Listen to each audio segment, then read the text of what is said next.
Okay, I'm live. Okay, I'm kind of here by myself at the moment. I've sent a link out to a couple of people. Okay, it's Jeff, aka Godless Scummer.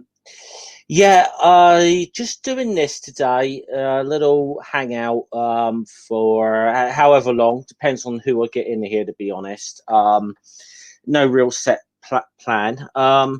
Hopefully I'm going to have a couple of people join me in a little bit. Normally today I'd be doing Asterix with Noodle. Unfortunately, Noodle, through no fault of her own, was kind of kept up all night by the police in her area. Not, she hadn't done anything wrong, but yeah. As a result, she's trying to they're trying to catch up on sleep, and hopefully Noodle will be ready to go for Ring stream, which is starting a little later than normal today as well. It's starting at like 4 p.m. our time, so what's that, 11 Eastern or something. So I don't see many people in the chat now. African Humanist, hello. Microraptor, right? Scummer, right? Yeah, I've told this story a few times. Hi, Chad. I've told this story a few times about this. The Scummer name is a British. That's a soccer reference. It's yeah, Scummer is kind of a nickname that fans of Portsmouth Football Club give fans of Southampton Football Club, and I support Southampton.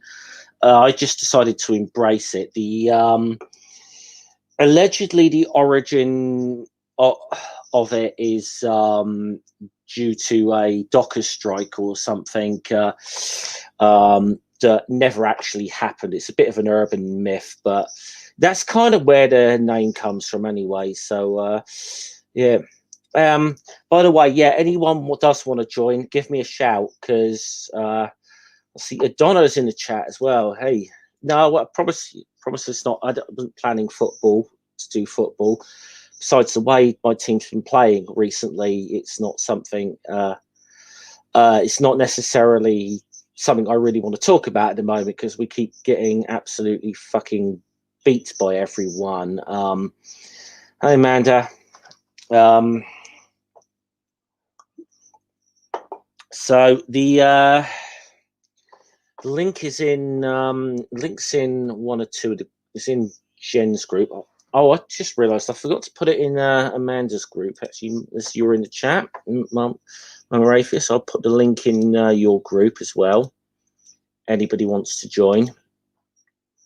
So okay, trust you, Donna. Trust you. So I'll tell you what, Esther, I'll send you the link as well if you do want to jump in. Why can't I find you amongst my messages for some silly reason? I should be able to, because we.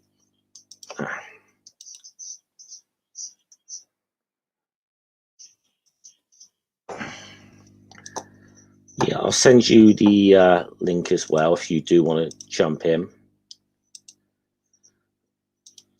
So it's up to anyone if they do want to jump in at this point, because I really don't have anything planned for this. There's a few who said they may jump in a bit.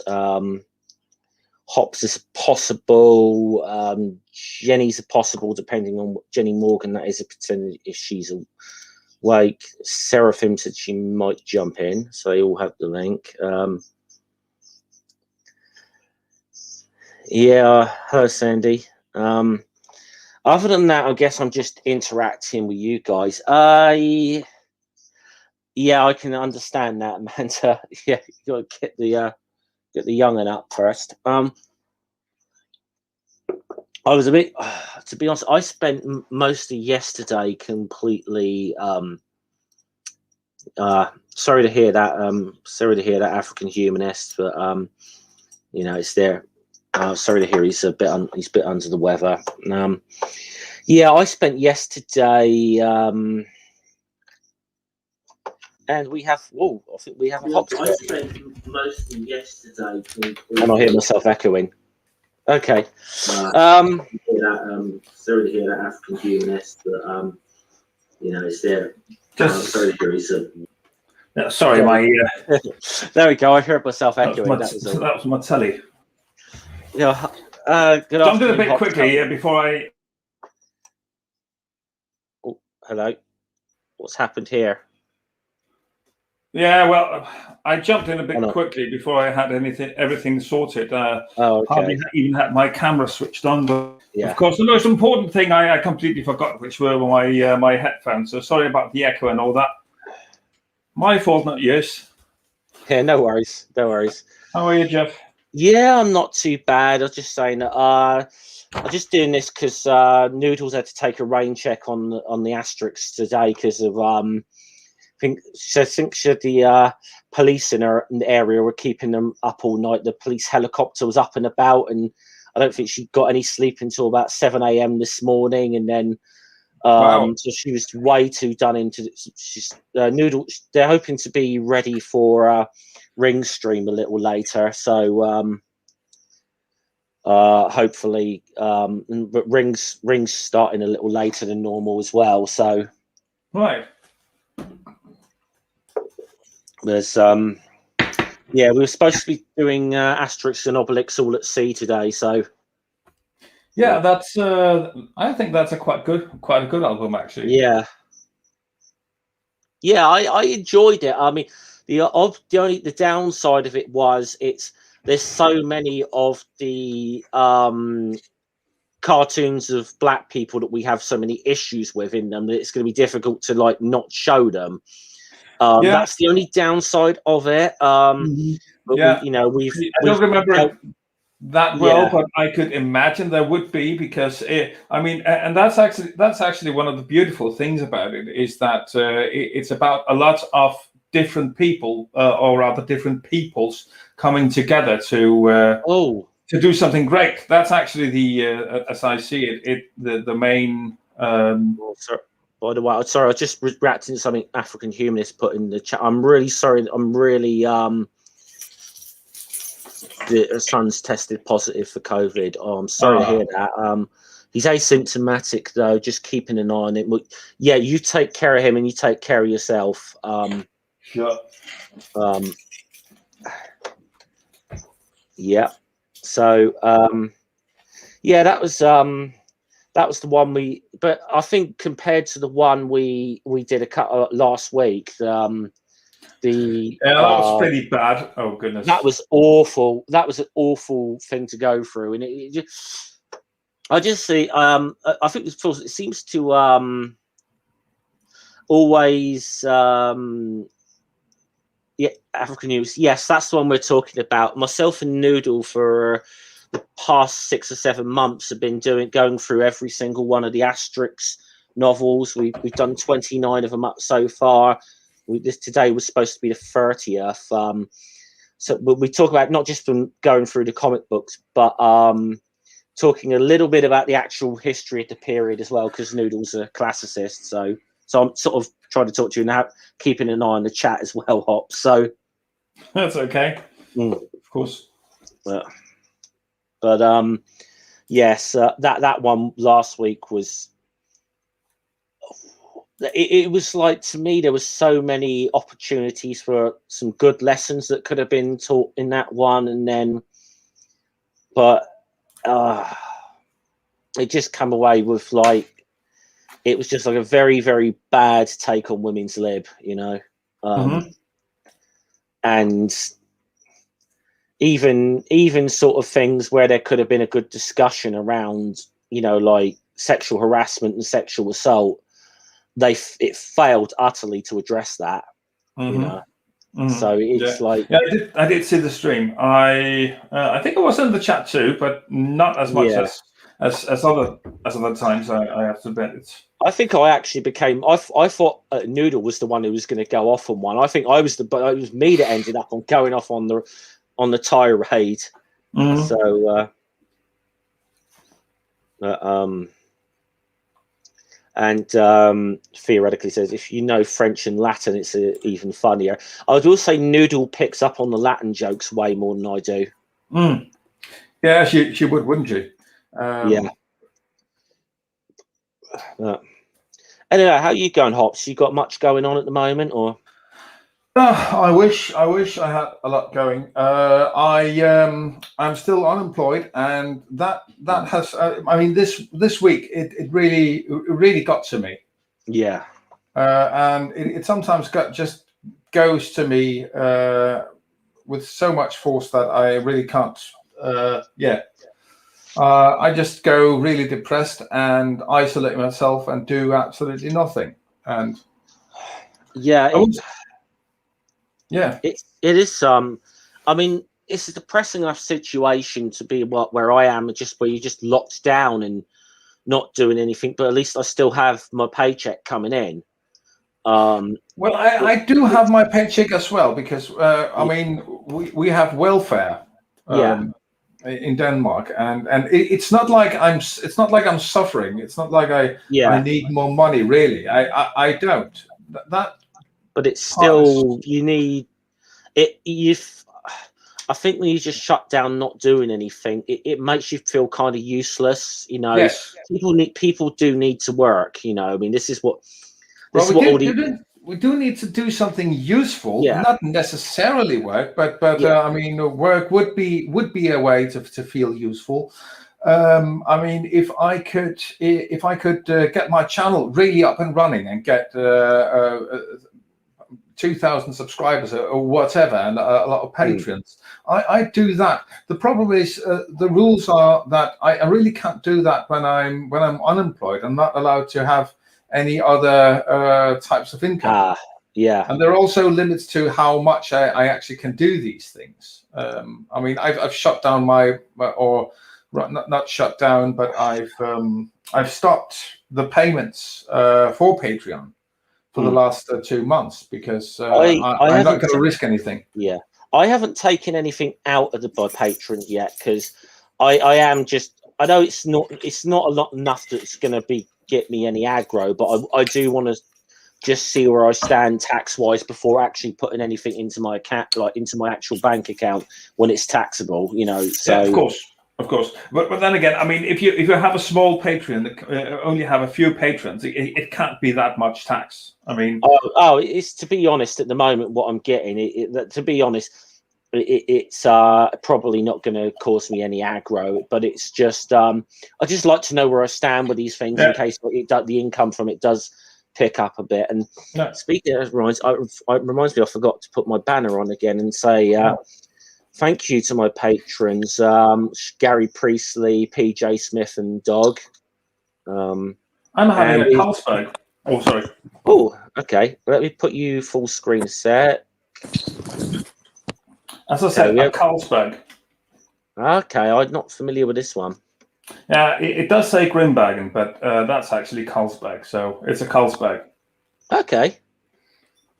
Cool. We have Jenny Morgan's just joined us as well. Hey, Jenny. And I'm guessing from the name on there that it's a little cold today. It's extremely cold today. I'll tell you what, it's quite cold here. So I dread to think what it's like in your part of the world. It's about 26 below Celsius. Wow, that's cold. Yeah, a little bit. Yeah, I mean, I mean, it's not like we got more of a freezing wind today. I went outside for a little while, and it's just it's -5 here. Yeah, and it's been for actually a few weeks now. African Human says Jenny looks nice and warm. So that I think that's more. It looks are deceiving. No, I'm starting to feel okay. I'm getting enough layers on now. Yeah. There's no such thing as bad clothes. There's only bad choices. Layers make the difference. Yeah. I have 3 tops on. I'll eventually have two bottoms on. I have 2 pairs of socks. I got my hat. I got my hoodie. And I got my mittens. So I'll be just fine pretty soon. Well, it's -5 here, and that's a bit unusual compared to the last couple of years.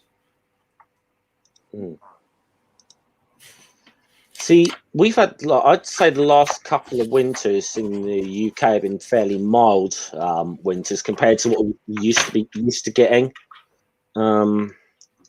We didn't have a winter last year. We just had a very, very, very long autumn, which went into early spring. Which is we definitely seem to be getting more.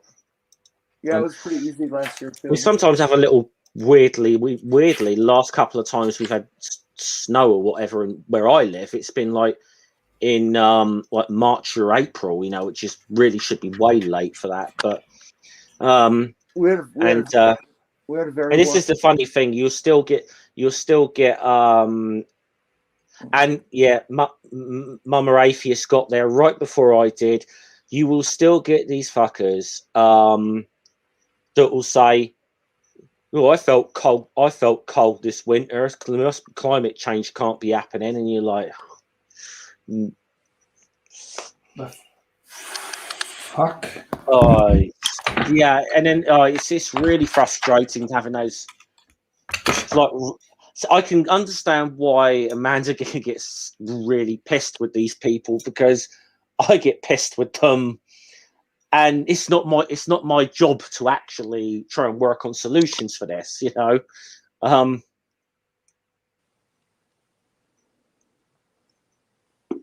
So I can totally understand why Mama Atheist gets like really pissed with climate change deniers.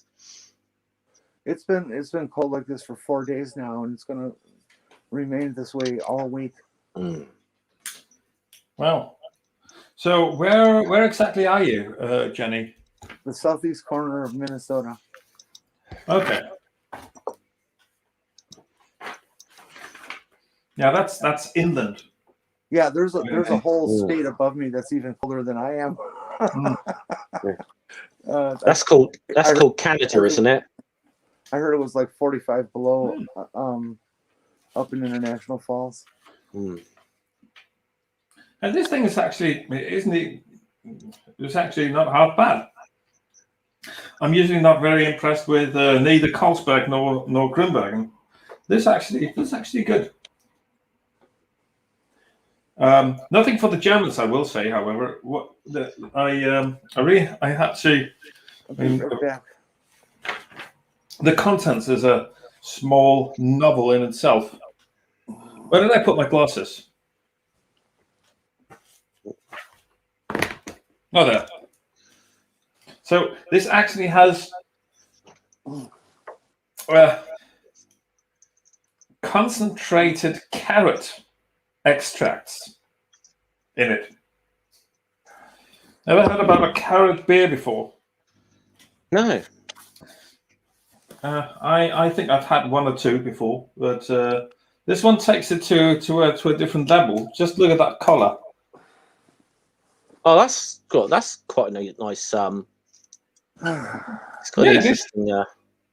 It is, and the foam is actually, well, you can't see that in this light, but it's actually pink.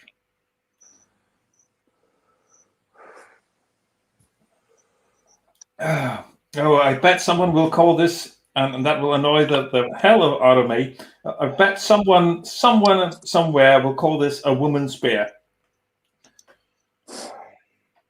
Better be careful not to have too much of it, or I'll go pregnant. Cheers. Does the beer have tits?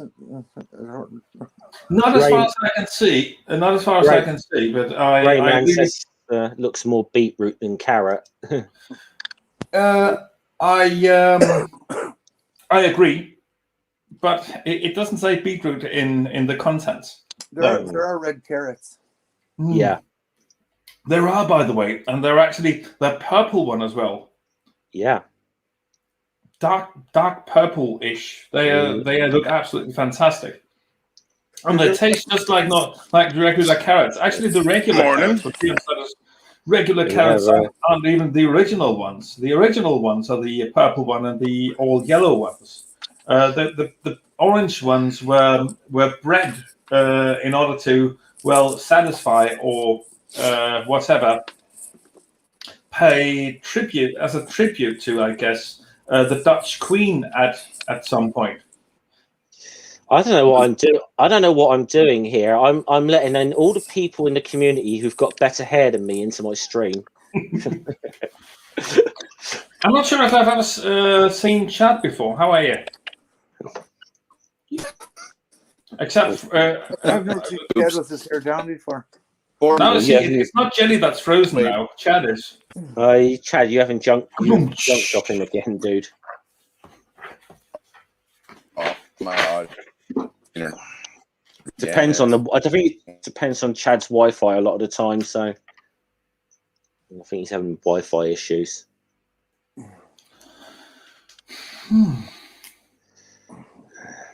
Oh, yeah. Frozen as usual. And so it said CA. Is he from Canada? Hopefully Chad will be back. Chad is, yeah. Okay. Yeah. Actually, of course I got distracted. I was actually going to share my latest blog post. Chad sometimes has internet issues, so depending on his Wi-Fi, I think so.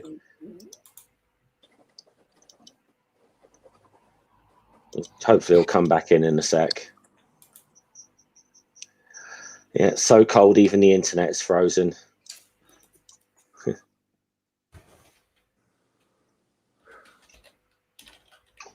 Written time.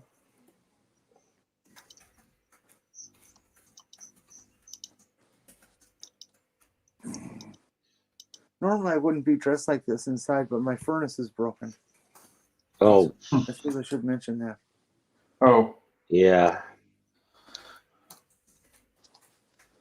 And I got the heat. I got the electric oven on, so I know the pipes aren't going to freeze. But it doesn't do a real great job getting the whole apartment warm. Actually, it does.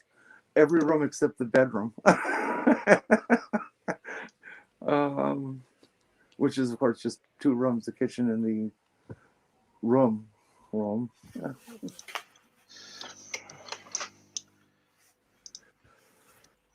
going to share just to settle just to illustrate something that's going on in the chat.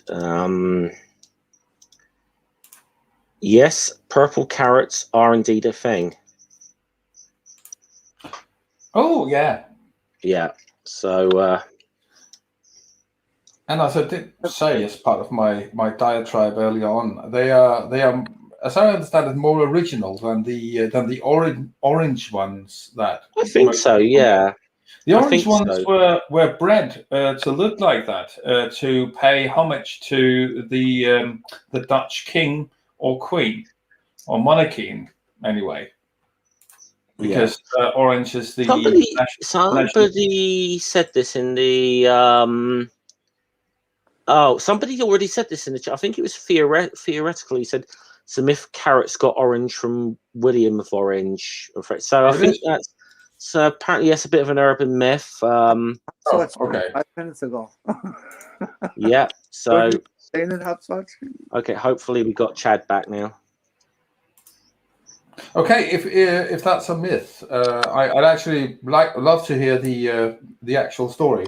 Mm. I mean, Any of you ever had those radishes that are that have rings in them, red rings? yeah, Red, I red, think so. But aren't they? I mean, they aren't We do. really radishes, are they? Aren't they rather beetroots of sorts? We've got Chad back I don't now. know. I always thought they were Canadian radishes. Mm. Yeah, why not? Could also be Danish radishes, Polish radishes, Indonesian radishes. Read it at a carrot museum. It's a myth only. Now the question is, why go to a carrot museum? I don't know. Hey, Whatever floats your boat. Yeah, why not? Why not? I suppose. You could always come to Wisconsin and visit the mustard museum. Yes, true. If you can have sausages there, I'd come. There's a lot of sausages in Wisconsin. But also at the museum, or is it only the mustard? I don't know. I haven't been to the museum because I hate mustard. Okay.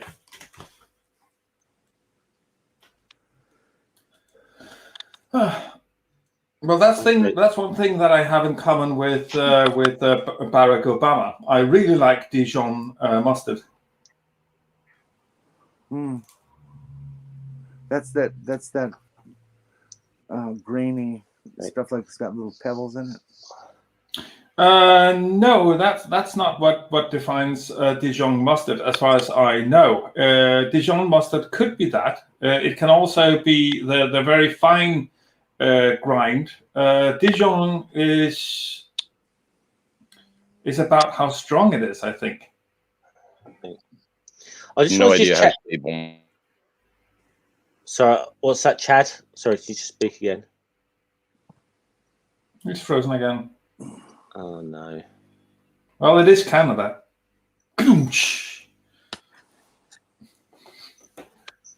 Sorry. Well, I'll bet you he's even colder than I am. Maybe that's why his camera's frozen.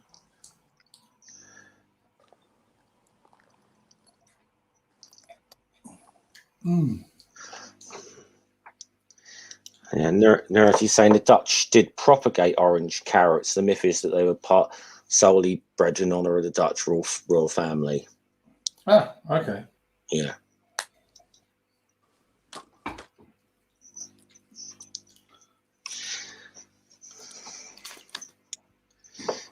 Yeah, so we had at least one of the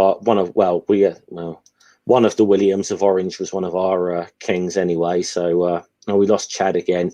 I think Chad's having internet issues. Hopefully, it will get him back and his internet sorts itself out.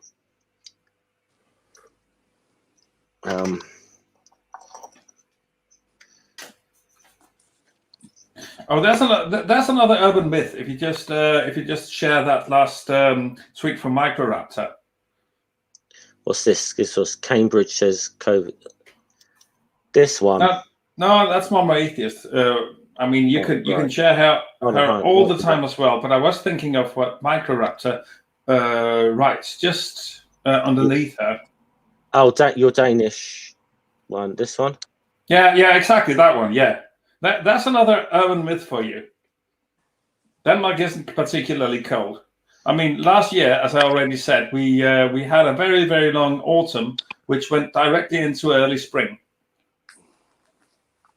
We are about -5 degrees Celsius right now, which is actually unusually cold compared to the last couple of winters we've had.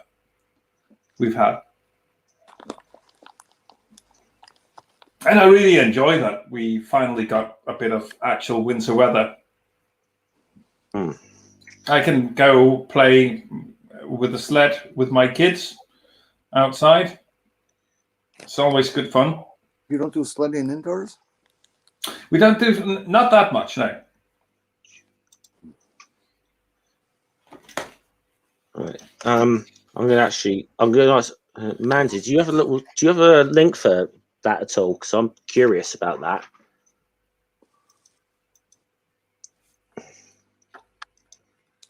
Because there's something. Hold on, let's have a look. Because I know there's something on it on Harvard's website. It says don't have direct evidence that climate change is influencing the spread of COVID-19, but we do know that climate change alters how we relate to other species on Earth, and that matters for our health and our risk for infections. So, yeah, I'd be interested if you got. Because I'd be interested if you got a. I'd be interested you got a link to that, Amanda, because I'd be very interested. Oh, well, there definitely new diseases are going to start cropping up in the north. Not new to the world, but new to us. Right? As the vectors from the warm areas move up, it's inevitable. Mm-hmm. Soon enough, we'll have a malaria up here. Oh, actually, there was something a couple of days ago. I saw something, finding something actually may have driven from Cambridge University. Summary of this. I think this may be the paper of it, but the summary is a new study provides evidence of a mechanism by which climate change could have played a direct role in the emergence of SARS-CoV-2, the virus that caused COVID-19 pandemic. That's interesting. I think I'm going to post that link in the chat, actually.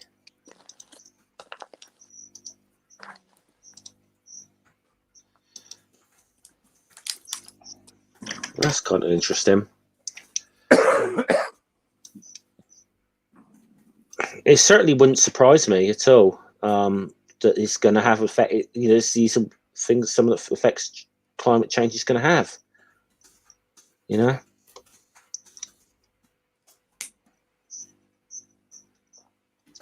I think that's what we've got to remember. It's not like a separate issue that's existing inside of a vacuum. There's not necessarily two separate issues that are existing in a vacuum of free of one another.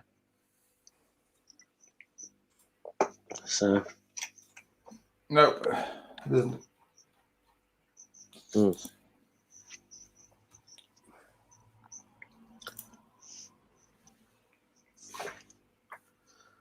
By the way, Seraphim, you do have the link, by the way. I did send it to you.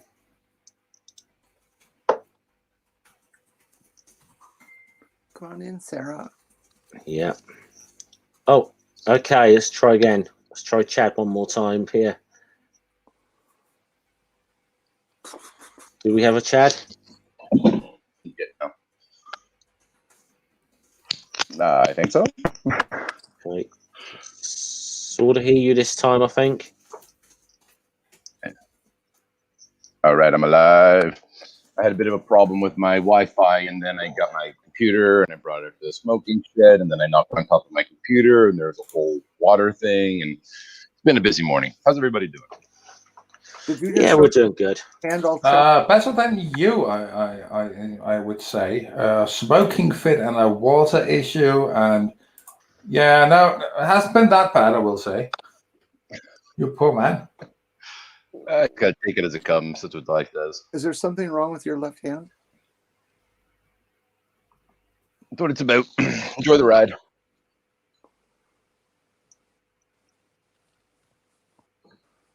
Froze again. Oh no! He's not frozen again, is he? Oh no! It looks like we got him back. We can try. Chad, is there something wrong with your left hand? Not to my knowledge. Why? I just thought I saw a bunch of bandages on it and stuff. Bandages? It was just I have a ring. No, it was just the glare of the light. Oh, hot spotting. That's your right hand, isn't it? Yeah. This is my right hand, yeah. Right. But Just the school ring. So.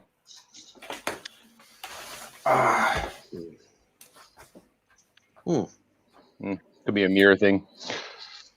Mm-hmm. So what are we talking about?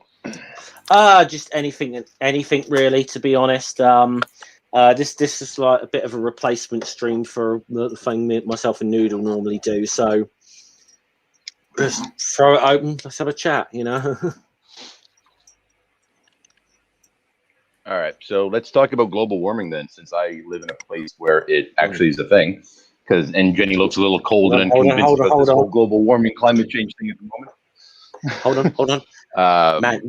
Manda, he means climate change. Okay, just before you go, I mean global warming, because here in Nova Scotia, we are surrounded by the ocean. We are hugged by the ocean. I know the ocean is getting hotter. That is the thing that's happening next. When I was a kid, I kid you not, we used to probably get maybe snow, I'd say 15, 20 times a season, usually about a foot each time. We had a foot of snow the day, and it was all melted by the next day. The grass is still green outside. That's not normal. I live in Canada. And when we do get snow, we get hit hard. So it's coming in today, and we're supposed to get about 40 centimeters. And it'll be warmer. So climate change affects people like Jenny, who aren't convinced that it's getting warmer because it's fucking cold, but it's getting warmer. No, wait, whoa. That's the conversation. Come at me. I was accepting climate change in the 70s when I made my first observations. So yeah, well, I didn't have to wait till it was called climate change, maybe when it was called global warming, because I saw it. Don't get me wrong. I mean, I'm old now. I don't like shoveling snow. We just kept asking. Have you noticed how there's less snow in winter now? When I was a kid, I remember being like lemmings, because the snow would actually stick around and the snow plows would go by and give you those nice big snow on the side of the road. And then you'd basically spend the next week the next couple of days you had off of school while they were digging it out, digging in the snow banks and make a bunch of tunnels that you could sneak up on your balls at them from. This ain't winter anymore.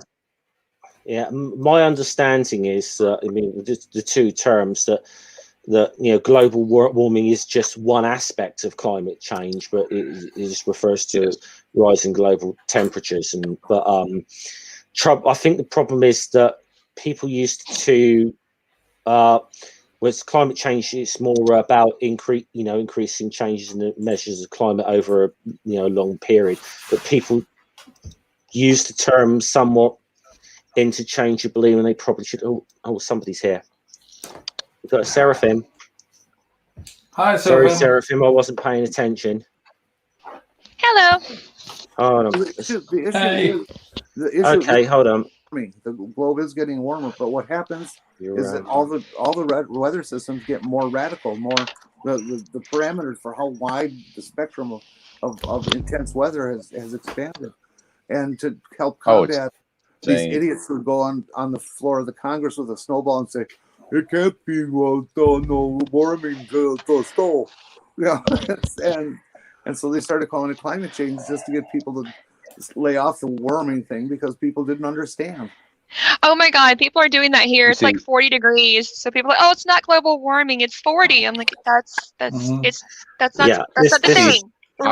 This is why I'll put Amanda's comment up again. This is obviously just. I saw it. Don't worry, I'm waiting for my turn. You're being told. You are being told, Chad. But no, I'm waiting for my turn. With the stick. Just let me know when I can go. I'll set her straight. If you wish to for a rebuttal to that, I say global warming. I say global warming because I'm complaining about the symptoms. I complain about a headache when I have the flu. I don't complain about having the flu. That's how it works. So I get this symptom here. It's a problem. Fuck you. It's global warming, and it's a problem. Climate change affects other people in other areas. That has more to do with where the westerlies are blowing all the sand around. That's all well and good. That's fine. You're going to get deserts in places where they shouldn't be. But it's getting warmer. That's the symptom, or one of the symptoms. The fact that you're also getting smashed with twice as many tornadoes in a season, or in my case, half as many. Well, actually, no, probably about 50% more hurricanes that are probably about 50% stronger. I get hit by those things every single year. they're getting different. I mean, I grew up with these things. I've seen the change. Storms, the blizzards are getting worse and less frequent. The hurricanes are getting more frequent and worse. And the snow is just nowhere to be found.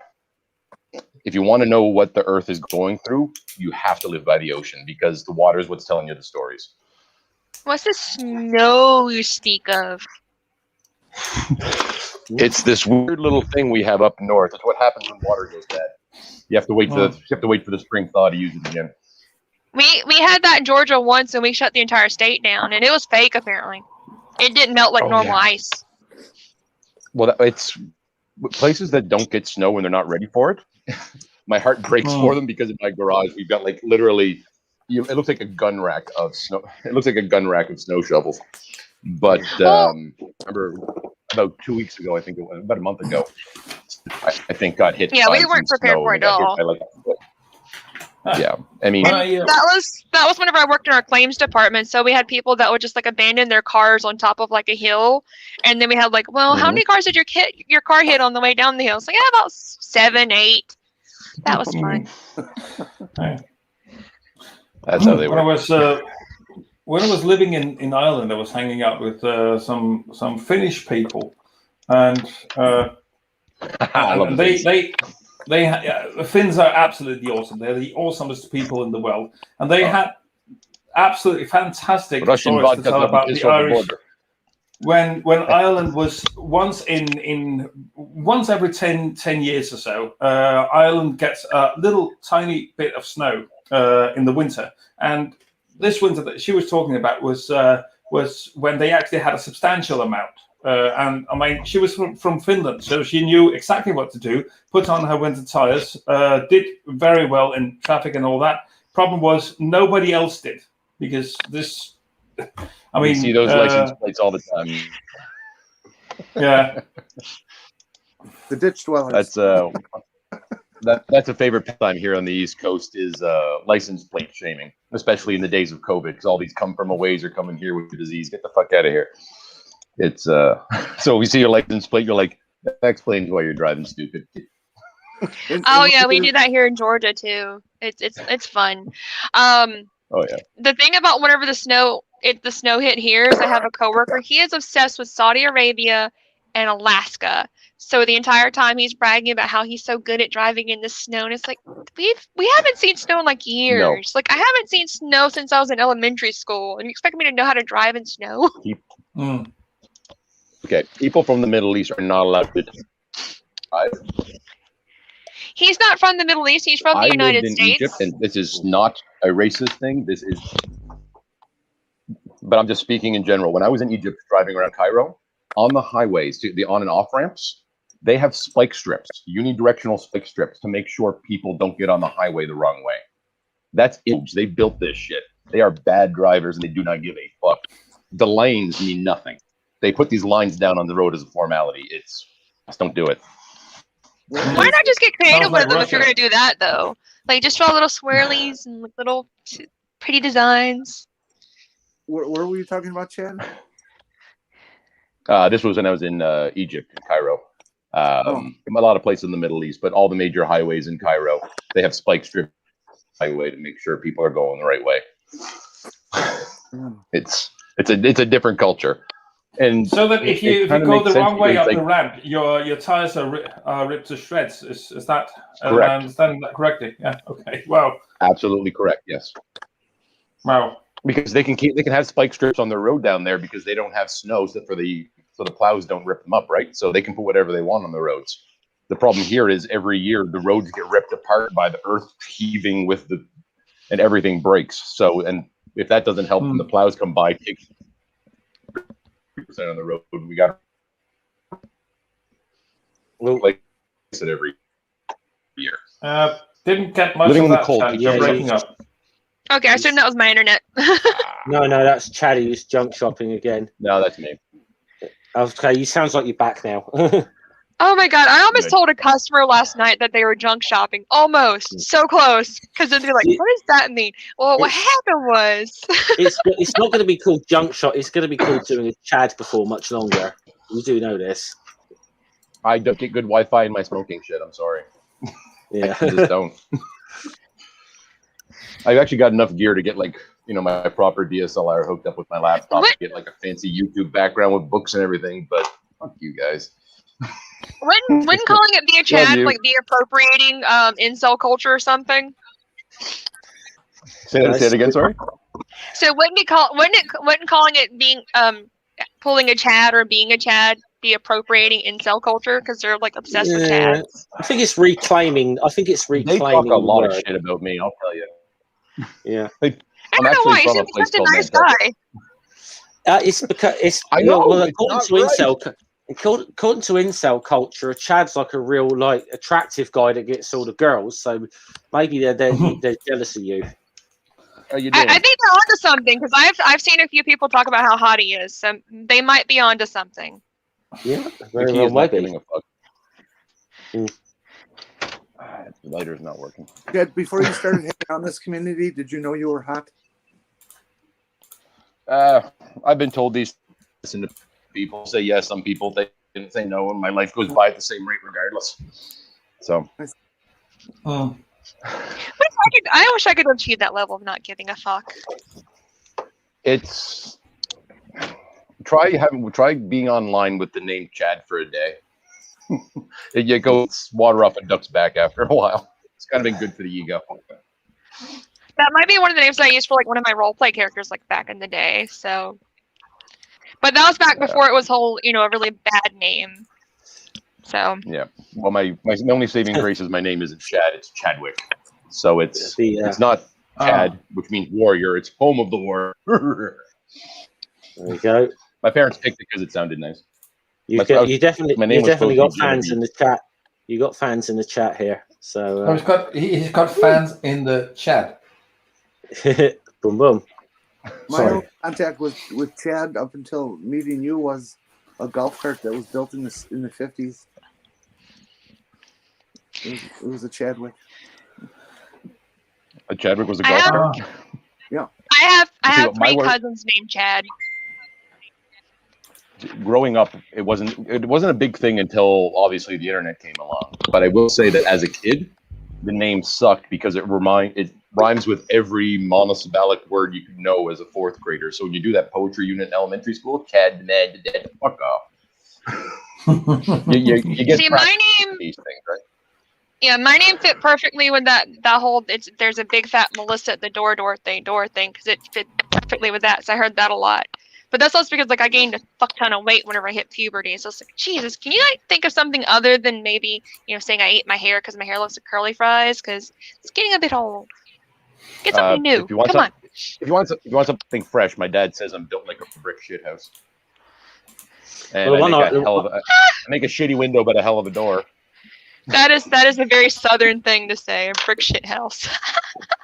I'll say African humorist. Come back. Hopefully next week we'll be talking Asterix. So. Well, I'm here because we can't get the Asterix, right? So I got the braids in. I got the little tooth going out. I'll aim up things like being. That'll be funny. I mean, it depends on whether Chad's like a tall guy or a really short guy, because I could actually just see him drinking the magic potion and like, hulking up, like. That'd be great. But in that case, who would be his Asterix? Chad, man.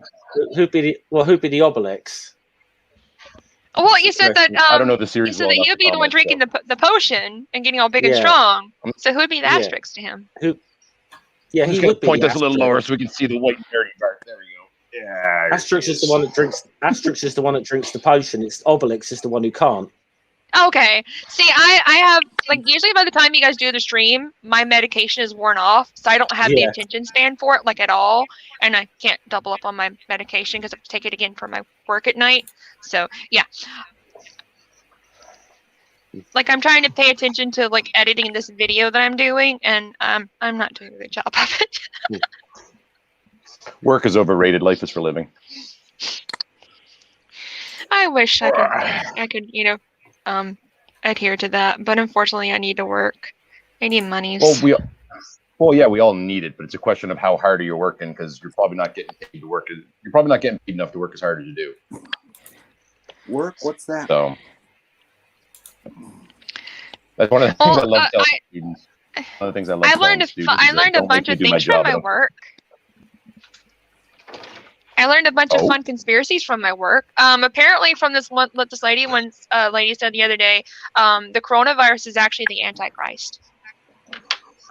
Oh. I got kicked Mhm. off Twitter. I got kicked off Twitter by asking somebody from which Guatemalan 5G's murder hornet they got their vaccine from. 12 hours gone off Twitter.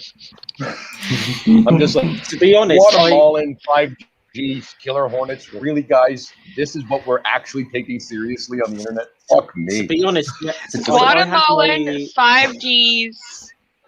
I haven't heard that one yet. No, I'm hoping I hear that one. I mentioned I just made earlier that one up. I had know, my- but I'm hoping I hear it. I had my first dose of it's the Oxford one Friday, and I did get a bit of a side effect. I got a bit of a side effect yesterday and I have read this. This is a fairly common one where people feel a bit tired. Yesterday, I was drowsy as hell all day, so I could have been sold on the whole murder hornet vaccine thing. To be honest, I've annoyed a few people because I've annoyed a few people because every time they get the second dose, ask them if they have any super mutant powers popping up or anything like that. The one that And Twitter ban. Yeah.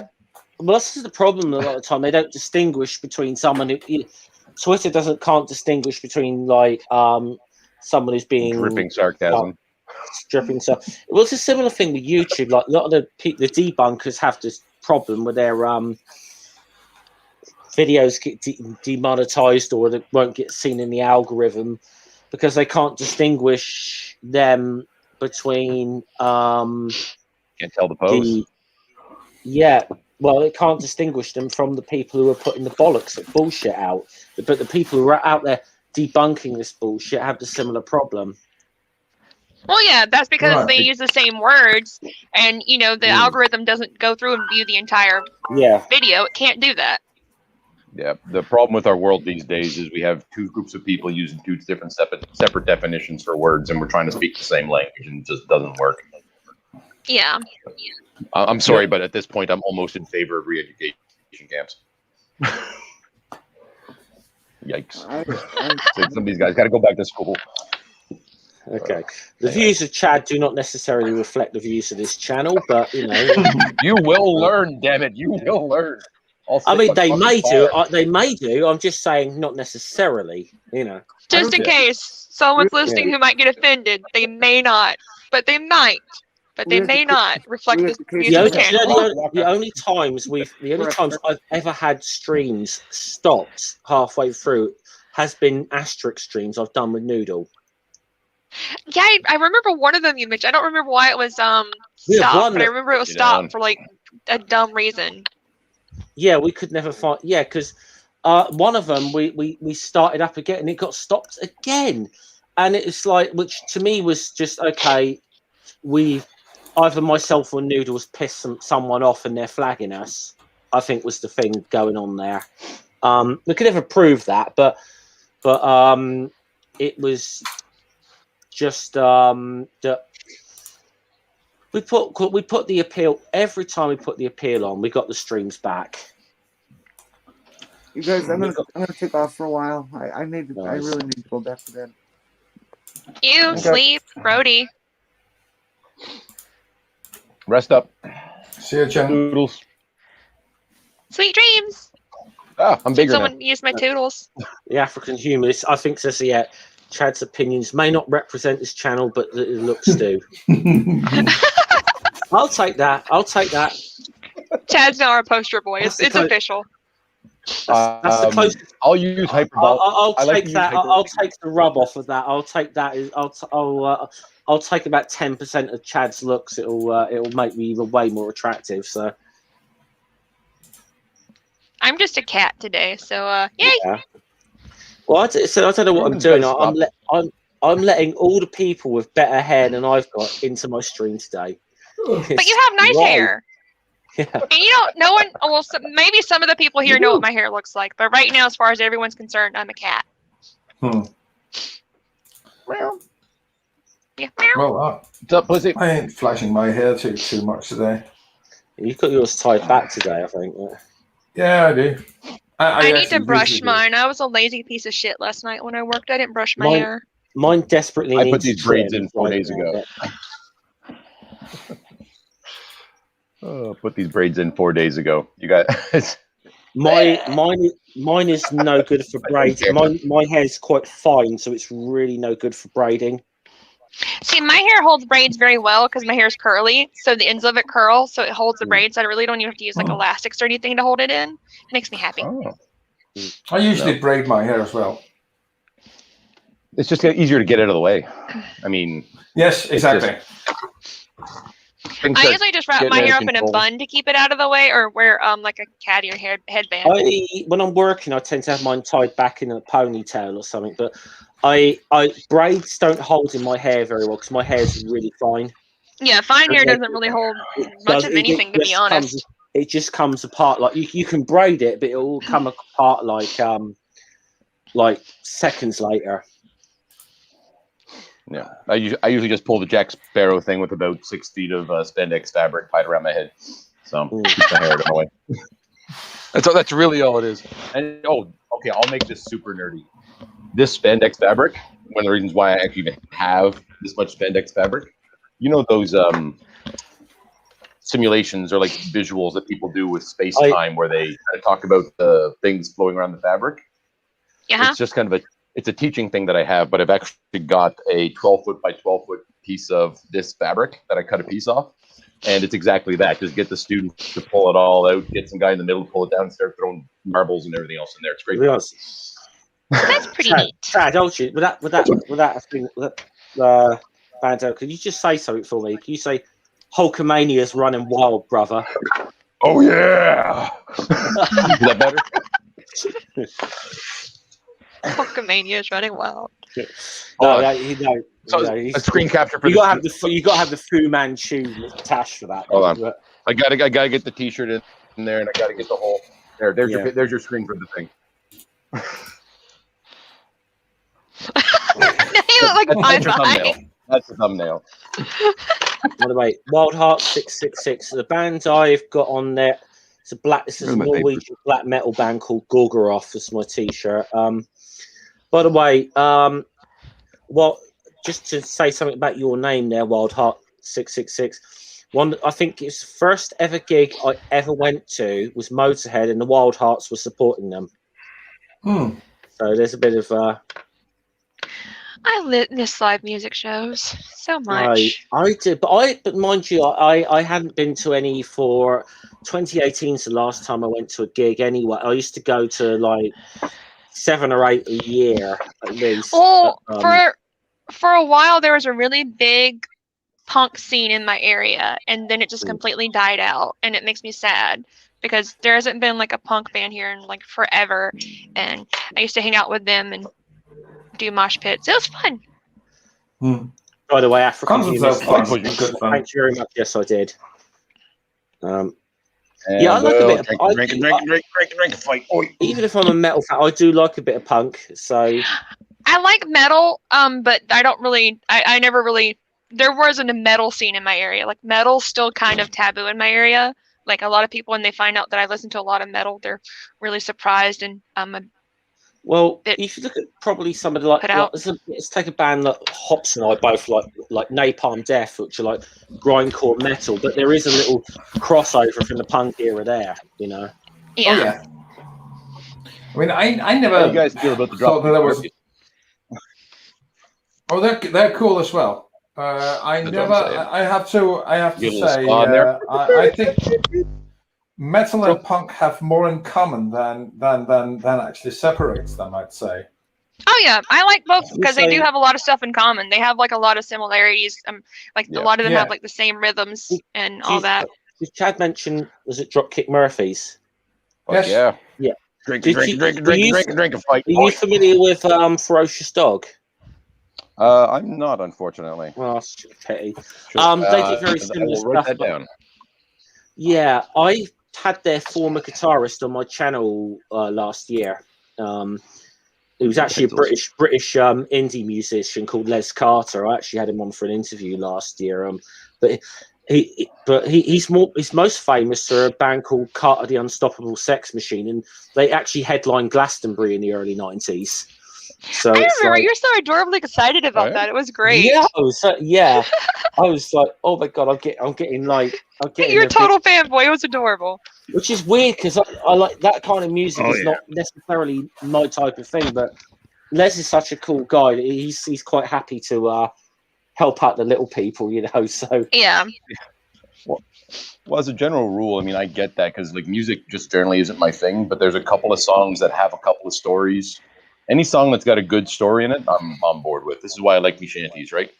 Because I don't have to think too hard about the bass line. I just get the story and get the fuck out. Well, I haven't really listened to a lot of music recently. I've mostly been listening to true crime. Like I'll go on like binges where I'm like interested in one thing. So currently my thing is true crime. I'm pretty sure my roommate must think I'm a serial killer with all the serial killer stuff I listen to. One thing that's actually, remember one of my exes way back in the day. We both had both. Like, I tend to date people who have book collections, and she had this wonderful one on the history of cannibalism, and it was a university text. I need that. I love textbooks. I'm just like, oh, give me. I need that for my books. Do you know how many books you have just sold in the atheist community by saying that now, Chad?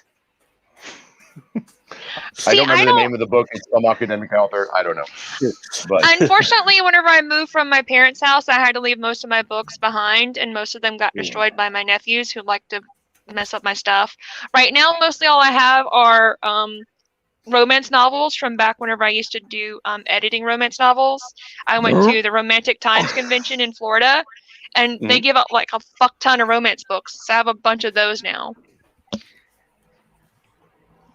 See, one of my favorite things to do is wait until late April, early May. In my city, there's 3 universities. And whenever the students leave in May, they usually try to get rid of all their textbooks and the stores won't buy them back. So on these, twice a year, we have these organized events called a Curbside Giveaway Weekend, which is also known as Free Shit Day. So on Free Shit Day, love that. Oh my god. Oh, it's so good. See, mine doesn't have anything like that. We do have like a book fair where there are a lot of textbooks, but unfortunately, like the colleges near me, like most of the people that are going to college here are going to school to be lawyers, and I'm really not interested in very much of that stuff. So I don't really have a lot of. And it's also a Christian-based college, which is really weird. They're Christian lawyers, basically. Nice. I'm gonna end up with the Jim Jordan. But watch yourself. But yeah, you can find some great shit on Free Shit Day. This happens to be Volume 1 of the Admiralty Manual of Seamanship, 1979, which is the current training manual for both the British and Canadian Navy. So that was going to say, yeah, that sounds like the. That sounds. There's a book I got downstairs called Jack Speak, which is a book of Royal Navy slang. This book's I don't remember where I am in editing this fucking video. Well, I don't know if I told you, Chad, but both my dad and my mother were both in the Royal Navy. So proper thing. My mum was a Wren, so and my dad was on the submarines. Ooh, there's a troop.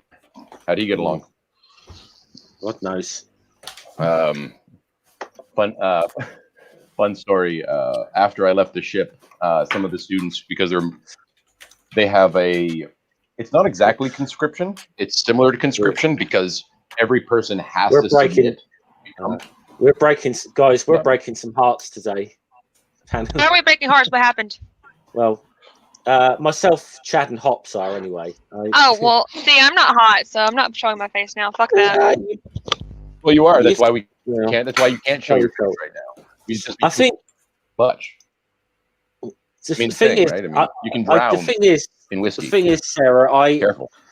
The reason I don't think you're ugly, because I've seen a pic. I've seen your face. I don't. You better But then finish that sentence right.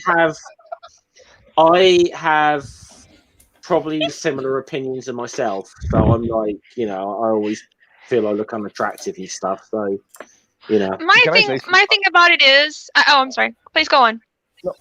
No, I was just going to say, I feel the exact same way. The only reason I have anything resembling an ego is because I show my face online and people like me start gushing. I have zero self-confidence to speak. Well, I don't have any self-confidence, but my thing about it is that I think I'm not attractive. I know I'm not conventionally attractive. However, I do know there are people out there that do find me attractive. Well, and that's it. It's a question of who are you? Well, there's no sense and I think me they're being wrong, upset but with that's my their face opinion. because I have to wake up tomorrow anyways. Yeah. Well, that's it, right? Like you wake up with your own face tomorrow regardless. So good or bad, you have to get out there. You're wearing, sorry. And whenever, like you, some people whenever I did start doing that, and whenever I did start going out there, I was like, if they don't like it, fuck them. That's their opinion. They don't have to look if they don't want to. Proper thing. I was actually telling my mom this morning about a story from back when I was teaching one. Back in 2 seconds, okay? All right, Jeff is gone. Let's talk about him. Let's go. All right. What's the deal with that? I like his hair. His hair is hot. I love it. I want to pet it. It's all creepy and shit. I want to pet his hair. All right, what the fuck happened to my volume? Nothing as far as I can hear. Okay, there we go. We're good. All right. Now I can hear you. I couldn't hear you guys. Ah, okay. I was like, I know someone's talking. Sorry. I mean, I got a question for you there, Hop. I got a question for you there, Hops. What's your favorite IPA going? This is something as an East Coaster is very near and dear to my heart. So, right answers only. Okay. I mean, well, it really depends because I've got my day-to-day IPA that I like, the one that is accessible. Or are you thinking of the best I've ever tried? I want the best you've ever tried. I don't want any of this half-measured. So the best I've ever tried was from Vermont. That would be the Focal Banger from The Alchemist, Vermont. That's a that would rather be a New England IPA than an East Coast IPA, I guess. Though New England is always also on the East Coast. So I'll let you figure that out. Well, no, I was just going to say, like being a sailing area, IPAs, British sailing area, IPAs have always been a fancy thing around here. So it's, if you ever want one, there's some wonderful ones down here. One of my favorites is one called the Vickers Cross. It's put out by a company called the Boxing Rock. It's a double IPA. It's about 8.5%. The Vickers Cross. Vickers Cross. When you buy it, you can only buy it in the, what are they? The pint bottles. So you're getting like the big proper guys. They don't sell them in the short ones because what are you doing with your life if you're drinking a small one? It's by Boxing Rock. Boxing Rock is the name of it. I mean, the Boxing Rock. Boxing Rock. The idea is, and I'll give you a little folklore here while you're Googling it up. The Boxing Rock is a very shallow rock in a bay just a little bit south from where I live. And as local legend goes, it's if two sailors are getting into an argument, you put them on the rock and they either knock each other out and one of them comes back, the tide takes them away, or they shake hands and share a beer afterwards. So you got three options, but you go to the Boxing Rock to figure your shit out. Okay. So it's a little local folklore. It gives you a bit of taste of the region. Interesting. Okay, yeah. I found it here. Oh, it's delightful if you can get hands on it. It's a treat. Nice double IPA. Ooh. Looks nice. Yeah, well, IPA is definitely one of the types that became really popular with the beer revolution. I really like IPAs, and I used to say if there was such a thing as a favorite style for me, it would be the IPAs. However, I have to admit that some of the sour beers that are going forward now may be contesting that. Especially I don't have enough experience with them, so yeah. Sorry, go ahead. Muttering to myself. The thing is that one of my absolute new favorites are the so-called Brussels champagne, also known as Goose or Goose. So that's. I want to try it just from the name. Well, that's I want to try it just because of the name.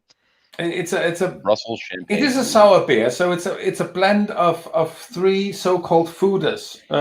Usually, as far as I understand, one young and two mature foeders. So the foeders go increasingly sour the longer that they are matured, and you can also drink the foeders without having them blended, and then they will be extremely sour. Not everyone will like that. The Brussels champagne, however, is a blend to make it to give you that sour feeling, that sour taste. However, at a level when you which say is still sour, enjoyable. when you say sour, do you mean like a sour as in vinegar taste, sour as in lemon? What type of sour do you mean? Because there many different types of sours. Depends on the hop, but Rather vinegar. Okay, rotten. Okay. Rather vinegar, I'd say, but then again, it doesn't smell like vinegar, but it is kind of sour the same way, rather than sour in the citrus fruit way or lemony way. Yeah. That would be what you would encounter in an IPA, on the other hand. See, I like sour. I like sour Cascade tastes. I probably hops. like that actually. Now I want to try one. Right? Yeah, you should. And also the Geuze is also, or the Brussels champagne is also used for the basis for traditional Belgian fruit beers. Now, a lot of people will think of this as an excuse to get minors to drink, because the fruit beers can be extremely sweet, and they're dangerous because they make for nice glasses of water. That's the problem. They make what again? I said they're dangerous because they make for a nice glass of water. Right. They go down quick, and you're like, do not drink them on a hot day. It's just, you're going to do terrible things to yourself. However, that's why you need an IPA to slow you down. Yes, exactly. Anyway, however, some of them aren't too strong. Though they are about 3% or something. Mm-hmm. Those are nice summer beers. Except then those that aren't and are at normal or even the stronger strength, like the Krieks. Is there a good one that would have a good sweet and sour taste, like theoretically is talking about? Yeah, how about the cherry ones are really good. They're known as Kriek. Don't say that on a sore throat. But we are in Kriek. We are in Flanders after all. I'm from Georgia. The closest to that I can get, sweetie, would be Kriek. I know the Dutch love their phlegm. Yep. So do the Danes. No offense, I've been there. It's a wonderful place. One of my best buddies from grad school is from the Netherlands. That's why I basically rip on it so hard. How's life under the sea, by the way? Right. Under the sea. Yeah, but however, in Dutch they only have that bass g sound. Now you should try a language like Irish. You've got 6 different g sounds. You're talking to me. Sorry, go ahead. Keep talking. I just want the Irish. They've got in the Irish language. I think I've counted 6 different distinguishing g sounds. 6. There you go. I only know English, so I'm sorry. It comes from a long line of being dismissive of people. When you look at somebody, you go, ugh. Yeah, exactly. And then you say what you need to say. So it's a cultural thing, right? It's a matter of pride. Probably, yeah. No, I have been so sleep deprived that I was looking at someone's tweets that weren't in English and like thinking I understood them. Like, oh wait, I don't speak that language at all. Yeah, you'll see. Don't know why I'm reading it in my head, like I know it. You'll see a lot in my feed of that, because I tweet a lot in Danish as well. Oddly enough, it was one of your tweets. So just sitting there like trying to read, and like, why am I trying to pronounce this? I know good damn well I don't know how to pronounce any of this shit. And my mind's like, I understand this. Fuck yeah, this is funny. Wow, people still drink Bacardi. Just because I know this, where you are, Theo. Wow. All right, now that you're back, Jeff, I can leave and come back with an avatar of myself. I'm not going to go on camera because my hair's a mess. But I have an avatar of my actual self. Your hair's a mess. Back. You can. I can't because I'm on the mobile application. I'm on my Okay, phone. yeah. Okay, okay, up to you. Remember, my laptop died. Poor thing. R.I.P. laptop. Aldwin was a great laptop. I shall fix him one day. Yes, I named it Aldwin. I'll be right back. I've not named my. I do not have enough love for this laptop to give it a name. It's the piece of shit that's never worked. Goddamn. Well, for starters, it's an Apple Mac, so you know, you're not gonna have a lot of love. But I will say it was given to me for nothing, so I can't complain. Never look a gift horse in the mouth. Exactly. Better than a rocking. Better than a rocking. I was doing all my YouTube stuff for 2 years was done on my phone, just where I'd record a video and upload it. So my nerves would never have been able to take that. Yeah. But then again, I put a lot of editing into my videos as well. So I still can't edit. I still can't edit videos. I still don't know where to begin. It's the thing that I like to do the most, I think. Yeah, I mean, to me, the fact that I've got like a, or at least it's definitely the thing that I end up using most time on. I will say that much. I don't really know if I always enjoy it that much, but I really I guess I don't enjoy the editing that much, but looking at it afterwards, that I do enjoy. Yeah, because you've done some great work. I mean, that 10 Signs You Might Be Straight was a brilliant video. Thanks. I love that video. Yeah, you got to check that out. That was really that was really good because it was almost like, you know, like you get some of these sort of things like 10 Signs You Might Be Gay or whatever, and the Hops kind of turned that on its head. It was really good. I'm a bit proud of that video, I have to admit. And the thing is, I wanted to keep it as simple as I can, not go too much in detail, but just keep it simple and clear. And also, the thing that one of the fatal errors a lot of people do with 10 signs or however many signs videos is that they don't clearly number them. And I wanted to be absolutely sure not to make that mistake. 0, 1, 2, 3, 4. Yes, exactly. Yeah. I count differently. The counting in binary is fun. 0, 1, 2, 3, 4. Then you go 5, 6, 7, 8, 9. Anyways. Yeah. I got a stupid question, beer-related question.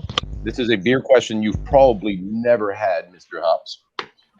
What is your favorite glass of water? By that I mean, all day you're starting at 9 a.m. You need something that's not going to be overpowered. I've got something in my head. It's a great cabin beer that we got here. But sometimes you just need it. You need a day drinker. So what's your favorite glass of water? Well, from the tap. Water. Actually, I wouldn't say from the tap, but it comes close because we've got very, very good tap water where I live. But I'd say sparkling water from our local supermarket, chilled in the fridge, and I would say after dinner early in the morning, drunk out of a large beer glass, a beer mug. And you're actually talking about a glass of water? Because I was actually being very facetious and just referring to very low percentage beer. Right. Bud Light, yes, I was actually talking about water. Sorry. Bud Light's a nice glass of water. I'm an Aspie, so I don't pick up too much on that. But I'd say that's fine. Don't worry about it. I'd say Tuborg, one of Carlsberg's brand. They've got an unfiltered organic beer that I like whenever I want something simple. Or actually, no, I'd actually say a lot of people will hate me for this, but Kronenberg Lime. Kronenberg put out a lime beer, I think a couple of years ago. I'd say that one. Again, we're not looking for a I good beer. think We're looking for a there's nice glass of water, right? So it's a different Yes, set of exactly. standards. It's a different set of standards. I'd say the Kronenberg. I'll just So we find get its actual name. We get plenty of watery shit in the UK anyway. So What's your favorite? But I couldn't. This is the thing. It's like asking. I don't know. It's. Oh, there you go. It's like really asking what's your favourite virus to catch. Really, it's kind of what it's like. Do you prefer a Carling Black Label or Foster's? I mean, at least with the virus that you can pick the one that'll kill you the quickest, or you'll get over the quickest. With this, they all taste like ass, so I don't have a favorite. I was going to suggest, and actually, if you want another one to look into, my favorite go-to around here is one called Noodle. It's called Cracked Canoe. Cracked Canoe. So yeah, Foster's on a match day. Yeah, Cracked right. Canoe. It's very Canadian, but it's 3.5%, 3.3% maybe. I can't remember exactly which. It's just got a nice light cascadey undertone. It's basically like somebody just. I don't know. I've only had one Canadian beer in my life, I'm afraid. This is not a good representative one. This is a daily drinker, right? But, I think I understand that still. Canadian still. beers. I think I've only ever had like the sort of fairly well-known name ones. Like I've had Labatt Blue, Labatt Ice. I think I've had Molson once or twice, but I'm not. those all sound like Foster's to me. Yeah, that sounds like all the stuff that like the Aussies, they don't drink Foster's, they just send it over here. That's no way to live your life. Thing is, I don't know if there's a British equivalent of that, of something that is like sold overseas that we don't fucking drink. Nobody eats anything you have, and that's why you keep having to steal other people's shit. I mean, you boil a fine potato, but. Actually, British beer isn't that bad. We got some good fucking beers. Yes, you do. You do. Actually, some years ago, we just don't get any of them over here. I listed my top 3 countries, my top 3 beer countries in the world, and it was Belgium, the United States, and England. Specifically England, not Britain, but England. What beer do you like from the United States? All the IPAs, you gotta talk first about of all. Yeah. Okay, so just those. No, go north. They're not doing it right. No, don't. Canadian IPAs, you're doing it wrong. It's same continent, but you got to talk to the smart people up north. They're getting it all fucked up down there. Don't listen to Americans on any of this shit. I'm inclined to give Chad the benefit of the doubt on this one, because let's be honest, Canada does tend to get a lot of shit right that America doesn't. So I don't see why beer would be any different. See, I'm from. It's called responsible government. I've never had an IPA. I've had moonshine. Oh, I have questions for. I've made moonshine. Question for Hops here. I know you do beer, but any stout recommendations for? You make it. She makes it sound. Noodle, you make it sound as if stout wouldn't be beer. Stout is beer. Yeah, stout is. And yes, I would have a lot of recommendations, but just like that off the bat, let me see what have I got. It depends on what you're looking for. Yeah, I might hear some cursing. I just dropped my pen. Some Russian Imperial stouts that are nice. Where the fuck did the thing go? They're fine. However, I would actually, if I could be picky, I'd rather choose an Imperial Porter. That would be a stout in the more British and more bitter tradition. I do like a good bitter. Good bitter will go a long way. So I haven't tried enough. Again, it's one of those things where you've never tried enough of a certain thing. Like beer, I haven't tried enough of it. I don't know. I know there's some great bitters out there, but I haven't tried enough. You're like, how long is my life? Do it faster, right into my veins. See, for those, I'd have to drink alone, and I don't really do much drinking by myself. I usually go out and drink. Okay, so a fantastic stout that I tried fairly recently in September would be this one. Let me just share my screen once I've got. It's a bit shaky picture, but it'll do. You see.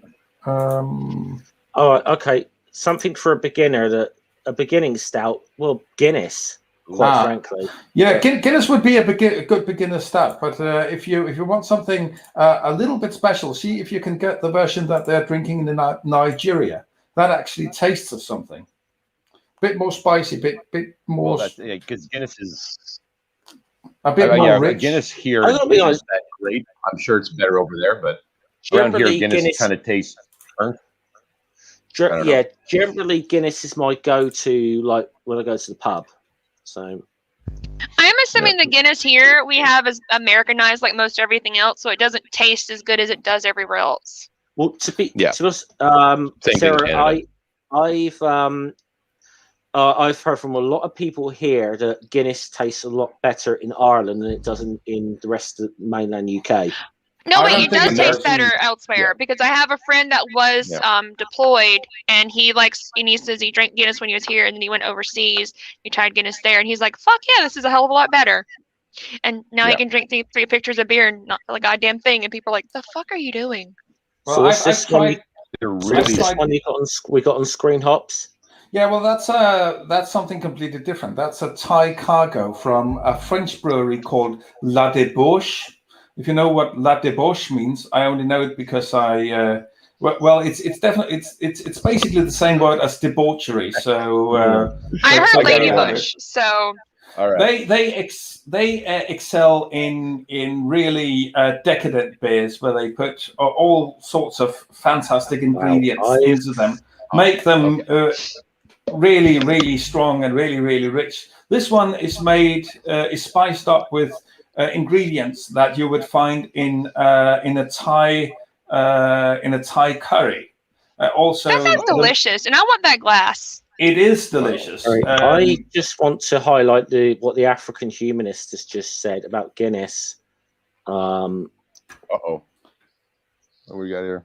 In Nigeria, they used to tell pregnant women to drink it. It's good for the pregnancy. Yeah, they used to tell stuff like that about certain beers in Denmark as well. They say that about a lot of people have said a lot of things about everything. Snake oil always sells. I mean, it doesn't matter. I mean, there's still people putting a head on their forehead. Yeah. You got to. And by the way, thing. That might explain why I like Marmite as well. So it's made from Guinness. Yeah. I absolutely hate Marmite. Well, I'll tell you the one actually. Beamish Black does taste a little like yeast extract. But I haven't drunk Beamish Black in years, so. I tried that in Ireland as well. I made sure when I lived in Ireland, I wanted to try Guinness in Ireland, and as far as I remember, it tasted pretty much like Guinness everywhere else.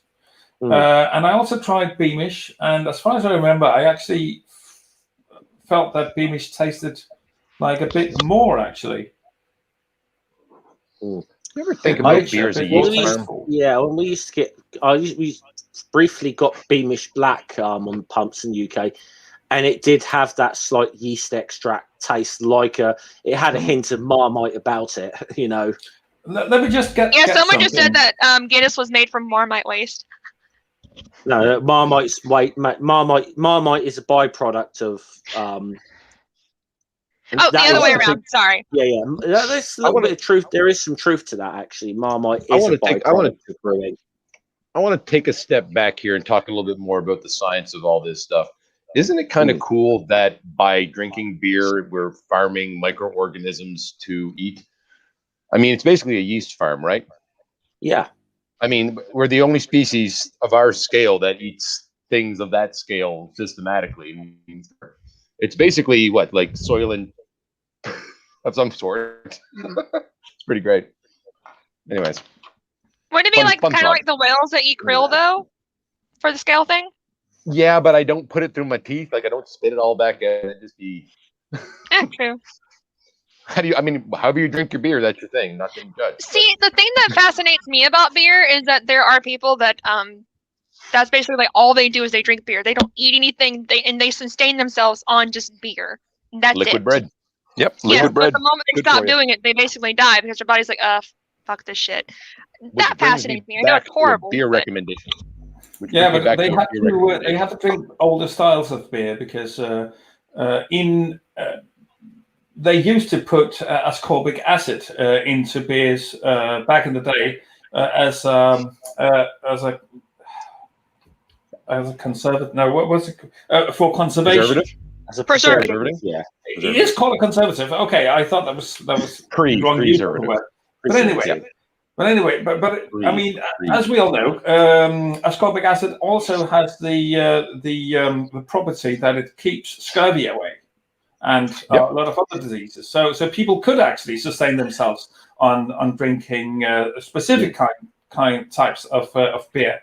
I guess it would not have worked in Germany because they got this Reinheitsgebot where you can't put anything in your beer. But I know that in Denmark we did it earlier, and a brewery that is local to my area here actually still does it because it's traditional.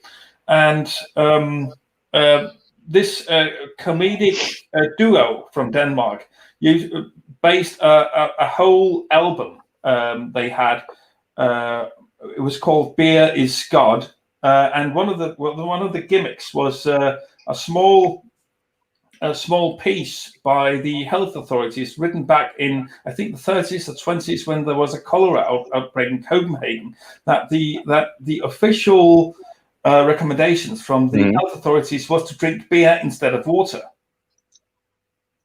Because it was clean and it contained ascorbic acid, which would actually this happened in London because I'm trying to remember years ago I saw a documentary on London sewer systems because it was but one of the reasons that they identified that cholera was waterborne was because of the fact that when there was a cholera outbreak in London, the brewery workers who were drinking the local product, should we say, were not getting cholera. This is where I think first sort of made the link because the common it was the common theory was the miasma theory at the time. Yeah. Hence the plague doctors. Yeah. And but even then, it wasn't still. They didn't do anything about London's sewer system until capitalism. Until the bad smell started getting around the Houses of Parliament from all the stuff being chucked in the Thames. So shit needs to roll uphill. Yeah. Right. I just wanted to show some local stuff I've got. So this is also. Let me put you full screen, Seth. Please do. So this is another decent stout. This is actually a whiskey variation that I bought today. This is another one I bought today. So my local brewery here in the town where I live, it's called Tisted Bryghus. That's not a fan of the labels. They don't look nice. What's that again? They're efficient. Not a fan of the labels. I mean, they have nice color schemes at least. So this is the name of the brewery down here, if you can read it. And Limfjordsporter. This is an old product. Somebody fell asleep on the keyboard for decades, and they make all sorts of variations over this beer. So this one would be one that is matured on whiskey casks, and this would be a top fermented version of the original, which is usually bottom fermented. See if I can find a picture of the original, if you're interested. Well, yep, sure. While you're doing that, I've got something fun to say, but it kind of goes back. I just want to go back, just slightly off topic, but I'm just going to highlight this. Just anyone, okay, those African humans, I've got lots of videos I want to do. Editing is a pain. Who can help? Please don't ask me to watch how-to videos because anyone. I'm working on editing my stuff right now. Anyone in the community we know who can help the African humanists out with editing, let her know or give one of us a shout so we can put you in touch. I can give her a recommendation right off the bat. So I'm using an editing program called now it escapes me, so I have to open it. DaVinci Resolve. Da Vinci, just like in Leonardo da Vinci, and then Resolve. And it's free, and it's very advanced. It's very advanced considering that it's actually free. And there are tutorial videos about anything you can do in that program. And so if there's anything bad to say about that program, is that if you just want basic editing, it's probably way too much to download. But if you're just a bit ambitious about what you want to put in your videos and to make it look good, it's worth the time that it takes to get into it. See, for me at this time, if I'm ever going to dip my toes in it, I probably need something that's like the complete idiot's guide to editing videos, really, is what, but that's basically what I have. I've got Premiere Rush from Adobe, and it's like, hey, this is for dummies, which is so far good. Well, I'm actually it's not about using StreamYard. StreamYard's is like idiot's guide to streaming, See, that's the thing, though. I don't really want to stream because usually whenever I'm doing my art, I shouldn't be doing art because I'm working. So I can't talk when I'm doing it. Right now I'm doing art and talking because you guys are keeping me focused. So I'll tell you, art streams are really cool. Oh, so that's the original design. Fancy. Nice. Balanced breakfast. Right. The bananas need to be a little bit more yellow, and it look really, really nice together. That's fun. You just got to eat the other stuff first. They'll ripen. Relax. Yeah. Exactly. So yeah, that's true. See in the basket there. That's the atheist's worst nightmare. The banana. See, the thing is, like, I don't drink beer, so I don't know anything about it. But I will be a snob when it comes to the labels because I am an artist. Actually, I'll tell you what. Art streams, I've watched a few people doing them, are really good. So there can be there's definitely an audience for them if you can. There is. Talk and and there is, but I don't have enough followers to, like, you have to have 1,000 followers or whatever to live stream from a tablet. So I'd have to do Twitch to do it. Yeah, you need to do. I was considering doing that, but I don't know what days I would do it, and I'm really, really inconsistent with stuff. Yeah. So I'd be like, hey, I'm gonna do art now. Well, this is because it's like some people I've seen who've done art streams who I've been really enjoyed, So people. I wish, Facebook like my to be honest, I wish Cheshire Vic would do more of that than some of the other stuff she does. I'm not knocking her, but she's done some. She should probably do more of her art streams, to be honest, because they're really good. I like her art; it's pretty. That's true. Yeah. I don't watch any of her other stuff. I've only watched her art stuff because I'm not really into the drama stuff. No, that's what I mean. Her art. I wish she'd do more of the art streams because they are really good.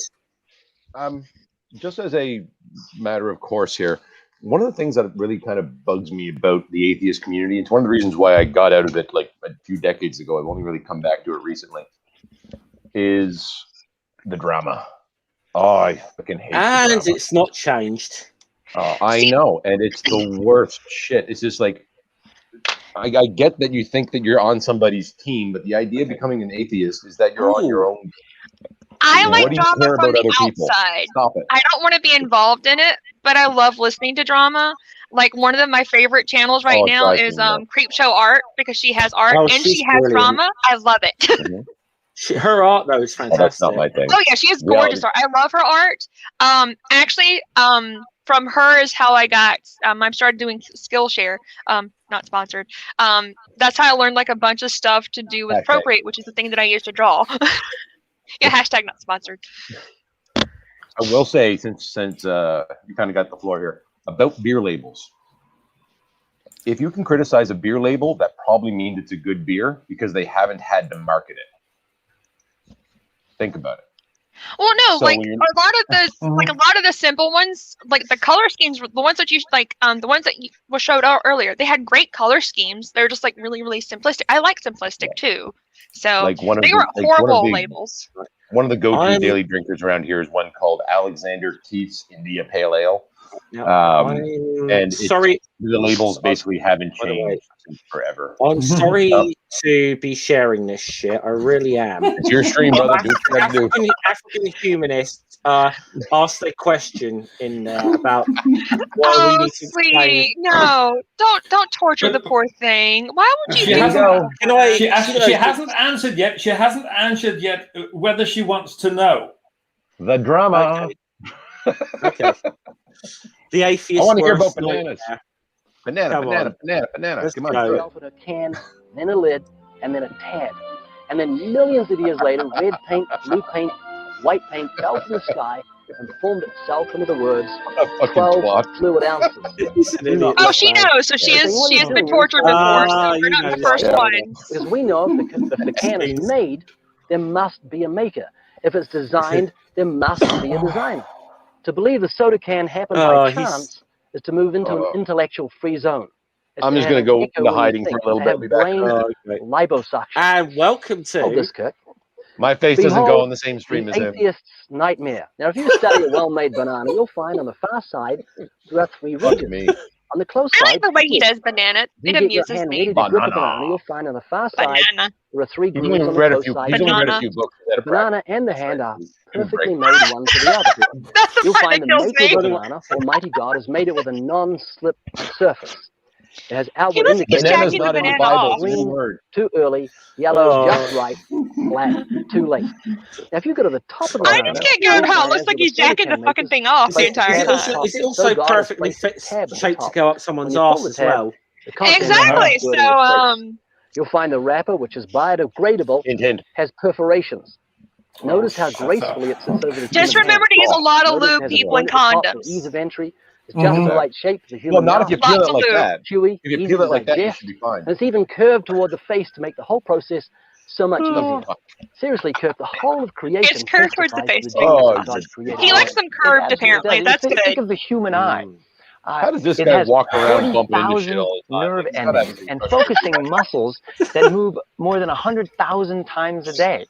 The human eye has over 137 million light-sensitive cells. And even Charles Darwin himself said, to suppose that the eye here we go. So my family actually tried to use the banana thing on me when they found out I was atheist. They just got mad because I wouldn't stop laughing my ass off. Creator of the theory, except just right, because that's near enough done now as well. That video, so yeah, that's enough of that. Right. But apart from the fact that he forgets to mention that Darwin, pretty much in the next paragraph after that, goes on to give an explanation of how the human eye was formed. Yeah. And then the next paragraph is literally, well, actually, and then like, well, thanks, Darwin. Could have said it sooner, buddy. Way to mind them quotes. And that's the funny thing is, he doesn't. Ray Comfort still to this day, he knows that he gets the piss taken out of him because of that, but he does not know why. You know what? I will say this for the man. He comes by it honestly these days. He has been corrected. He says, I understand that this is something that has been changed, that has varied within its kind. He's come that far, so I'm willing to give him a break. He is learning. Okay. Slowly, but he's learning. Too slowly. He's no, I mean about Trump was elected president. We got a bigger problem. Yeah, he was about a year ago. He was still saying it was he didn't get what the issue of it was, and it was the fact that the banana is a product that you eat as a product of artificial selection. You know, the fact that a banana tree can't be planted, it has to be. But then, it has to be. What is it? What do you fucking call it when you pepper things? If you actually see a natural banana, you know exactly. But then the funny thing is, and then like, about a year ago, if not that, you had Kent Hovins doing the same shit Ray Comfort was doing with broccoli. Oh yeah, but these guys are all heavily concussed anyway, so I mean, you can't really deal with these folk. Well, Hovins, I think knows better, but it's just he can't admit to it because it would ruin his scam if he admitted to it. Well, exactly. If any of these people admit being wrong, they are poor tomorrow. That's the problem. Every one of them loses a lifetime. They are part of the. These are people who have to talk to the clergy project in a very serious way. Like this is Like they're in some deep shit. Like this is their livelihood. So I mean, if Ray Comfort can't walk around making university students uncomfortable with cameras, he's got nothing. That's it. That's what he knows how to do. I mean, I wouldn't trust the man with a hammer and a nail. Would you? I mean, yeah. I mean, everyone needs a hobby, so his may as well be just harassing college students and editing their answers to make them look like they're dumb. Yeah. Yeah. See, I managed to get paid doing it, so Godspeed. This is one of those things that, like, any of these guys, like who do these stuff, like Ray Comfort, and fucking Matt Powell does a lot of them now, doesn't he? If you agree to go on camera with any of these people, agree to only do it if you can agree that you have your own person filming it as well, because they will fucking chop and change your shit up to make you look bad. And well, they do that with everything. That's the main concern about reality TV. Like whenever they did the Megalodon thing, they did something about Megalodon during Shark Week one year, and they had some guy who was a legit person who studied sharks, and they edited it to look like he was searching for Megalodon and legit thought Megalodon existed in now. Yeah. And like he was pissed off about it, and I get it, because they did make it look like him and his group were trying to find a live Megalodon. No, to be fair, if somebody gave me a lot of money and said, go find a Megalodon, I don't care if that thing's extinct. I'm looking. So that's a valid scientific project as far as I'm concerned. Just that would be really that's true. Yeah, I understand that. And I get that as well. We don't know what's down there, so we probably you probably go looking for a Megalodon. And I'd go like a 9-legged squid or something like that. I'd go and take a nice long holiday in Scotland looking for the Loch Ness monster. I really would. Well, that's exactly. It's a tourism thing, right? We got a couple of them in Canada. We got what called. I will say I've been to Loch Ness. Loch Ness is such a beautiful place in of itself. You don't, but yeah, they do grab on to the monster thing for every penny it's worth, and I don't blame them for doing it, honestly. Well, no, because I mean, tourism dollars are fantastic. If you have an area where money's not coming in that doesn't have industry, you need a bunch of entitled people coming in to spend their money. That's how the economy keeps lubricated, right? Loch Ness is such a beautiful place in its own right, though. Oh yeah, any place in the Highlands is just. Oh, hello! Hold on, one ring. Heads up, Media Musings is scheduled for 2 hours and 15 minutes. Okay, so it sounds like it's been put back a little bit, I think. That's what makes it really. That or you're being told you need to wrap this up within that time frame. Something that make no. He is starting it in about 2 hours' time. Yeah. So you say that you got a move it back. Ring.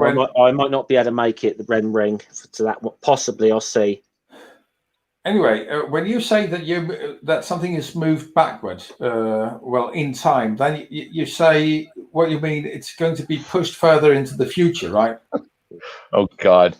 Now I'm being. This is my modern physics special relativity classes all over again. I don't play these games. Don't deal with tense anymore. Does it happen in the future? Does it happen in the past? Don't. I am only thinking. I'm only thinking of what are you saying? I mean, it's only the expression language-wise that I'm interested in, because we say in Danish we say the exact opposite, and that always makes me confused. What do people actually mean when they want to push something forward or push something back? That's not just a Danish thing. Most English people don't understand. Again, most English people don't understand English well enough to know what that means, so don't worry about it. And your English is far better than my Danish. To be pushed back. Wait, what are we talking about? I wasn't paying attention. To be pushed back just means to wait longer. So. Oh yes. That's all it means. And usually we say the exact opposite about the same thing in Danish, so that just has me confused. But also, and that makes sense if you're looking at a number line, yeah. Well, both things apparently can make sense, and that's what makes me confused. Just saying. This is the problem with local idioms. Or I mean, if I told you to fill your boots, what do I mean by that? It means take as much as you want. That's what it means. Okay. Take as much as you want. Fill your boots. Put them right in there. Fill up your pockets. What do you got to do? Okay. I thought you were asking me to. I thought you were asking me to fuck the hell off. filling my boots. I would be putting your feet into your boots and leave. Okay. Everything. I wouldn't have guessed Scottish. that.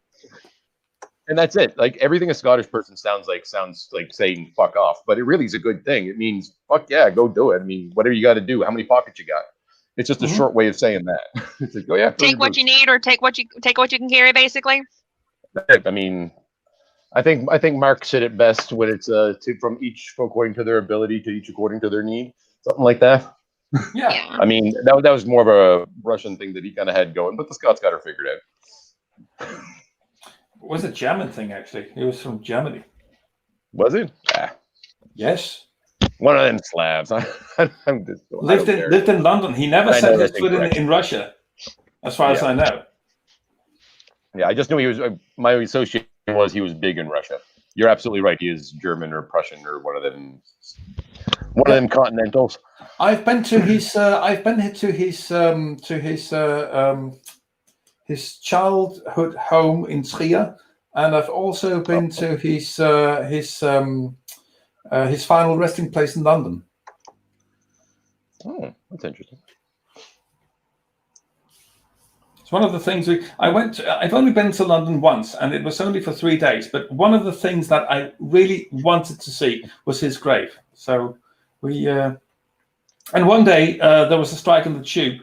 So we could only go somewhere where we could actually be on foot with 2 small kids. So we went for a fairly long walk to the cemetery. What's it called? That's a good way to spend a day, though. Yeah, it is. It is. That's a great way to spend a day. It's like there's an adventure. I'm going to go over there. Let's go walking and see what we find along the way. Find some ice cream. What's it called? Is it called Hyde Park Cemetery? Hyde Park? Hyde Park, probably. Highgate Cemetery? I don't know. Highgate. There you go. Highgate, where Karl Marx is buried. Yes. Yeah, that was his. That was it. That's the dude we were talking about. Yeah, and his final resting place. Another one who's buried there, and actually you can actually see a Karl Marx grave from his grave. That's Dr. Adams. Yep, Douglas Adams is buried there. Yeah. I mean, Karl Marx's tomb is quite distinctive because there's been obviously quite a big monument put there, obviously. Since his death. So it's been vandalised by fascists once or twice, but yeah, fuck them. Anyway, Douglas Adams' final resting place is just a small flat tombstone, but there's a cup in front of it where people put as a small sacrifice or whatever, put their biros. Nice. So there's always a huge cup of biros. That's very Schindler's List. Like that's. There's a lot of famous Schindler's people. List. There's a lot of. There's a lot of. I wouldn't know. I haven't seen it. I have to admit. Oh. It's at the end of the movie when all of the Jews that Schindler was able to survive, help survive the Holocaust. They get all the survivors at the end of the movie to respect his grave, and they just, as a customary thing, as they walk by, they place a stone on top of his tomb to basically say goodbye and help bury in some sense. So yeah, it's a powerful scene, but very different context. I'll say Michael Faraday's also buried in that cemetery. I don't know if you know that, Hops. I didn't know. Yeah. One of the last train robbers is buried there as well. Yeah, I can't. I'm trying to remember. There's a lot of. I mean, obviously, I work for the postal service. Like the originator of the modern Royal Mail, Roland Hill, is buried in there as well, and Henry Moore, artist, was buried there as well. So it's like there's a lot of famous people buried in Highgate. So definitely a place I'll have to check out sometime. I was only ever in London for 3 hours, and it was at an airport. So, lame. And they're not very nice either. Well, anyway, to be honest, if you count the airports, I've been to London. I mean, more than a handful of times, and I think I've been to all the airports. But that's really not very interesting. All of them, doesn't matter what continent. I've been to every airport. I love it. So were you there like during when they're taking the airports during the wars here in America? You know, back in the day. Me? I was in the airport back in 2006, was it, when a couple of terrorists were picked up planning to mix fluids to make explosive aboard. I vaguely remember this. I think that was in 2006, and I was in Glasgow when that happened. We came over, then it happened, and when we had to go home, it was absolute chaos. By the way, yes, Hops, Bruce Reynolds is buried in there. One of the train, who's the mastermind of the train robbery. Right. Yeah, he's buried there. You actually look at the list of like famous people buried in Highgate Cemetery. It is like it is almost a who's who, really. You know. Yeah. Sounds like a very high and mighty cemetery. Well, we said you got Karl Marx buried there. Speaking of the communist, Eric Hobsbawm's buried there as well. So did you simply look up famous? I just looked up famous people buried in Highgate Cemetery. Apart from the fact Jeremy Beadle was buried in there as well, but less said about him the better. Don't know who he is. I guess he was just a bad British TV presenter. Yeah, we don't talk about him. He's everything. Yeah. To be honest, no, he's not. Nothing necessarily wrong with him. It's just the TV he did was bad. I mean, yeah. What the problem is? The phrase BBC children's show, or it's gone. You can't. That phrase is just fucked for, or BBC presenter. Like that phrase, to me, anyways, in my head, it's just like, ooh. Like there's a yikes moment before that, like as my lizard brain's firing, and then I go, oh wait a minute. But you say BBC, and I immediately go to what's his name? Savoy, something. Savile. Yes. Probably not the best. I'm happy to forget the name. Forget the name. Yeah, probably not the first name you should go to. Okay, but when you think British presenter, and then you go, because the lizard brain hits first, right? Okay. What? Yeah. You get that memory, then you go, oh, and also David Mitchell and Stephen Fry and blah blah blah. Try and go David Attenborough when you think of it. It'll be a lot better. The only one of those that I recognize so far is David Attenborough and Stephen Fry. Yeah, but that's the less you know about Jimmy Savile, probably the better. Yeah. Not a sounds like a douche canoe.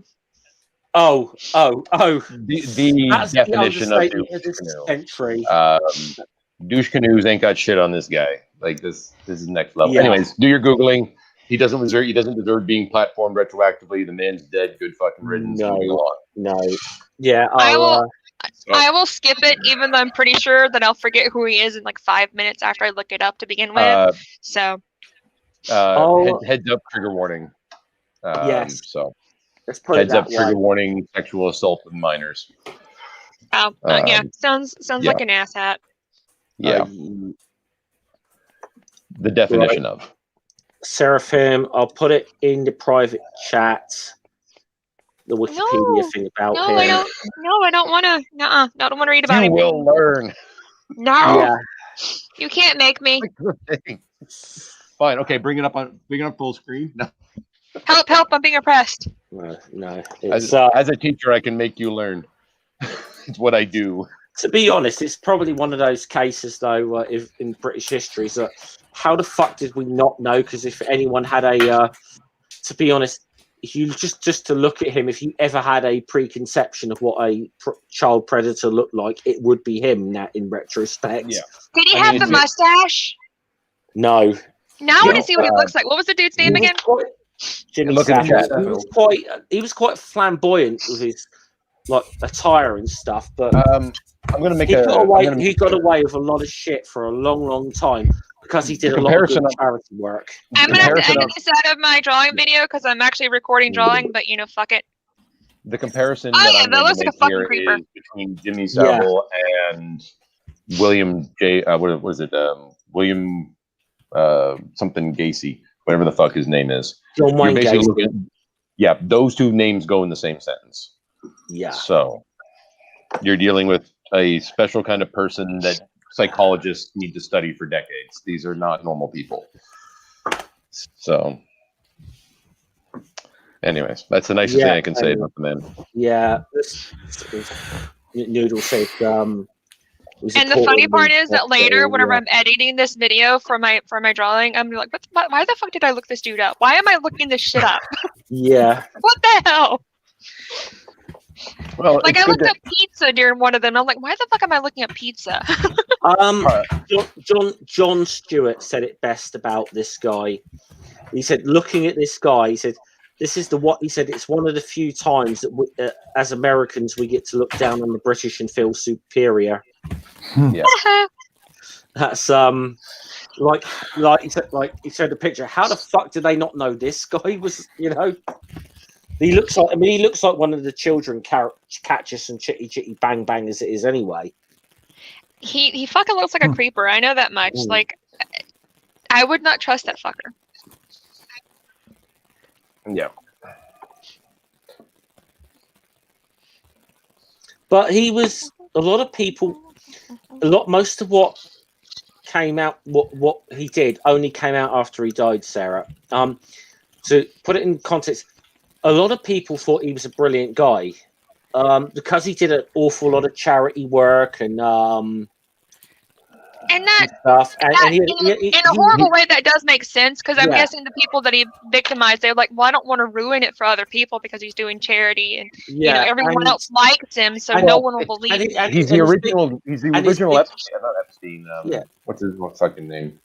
Weinstein. Thank you.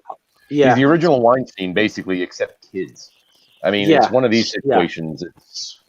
And the reason, I mean, because the thing is, the guy, he did come off as creepy, but he did a lot of charity work, and his big show was his big show that made him really famous was a show called Jim Will Fix It, and what he kind of did was almost like grant wishes to, like, it was almost like Make-A-Wish children or something like that, or someone who's like done a lot, like worked really hard in the community for years and years, or someone who's dying of cancer or something, and he'd make their wish come true.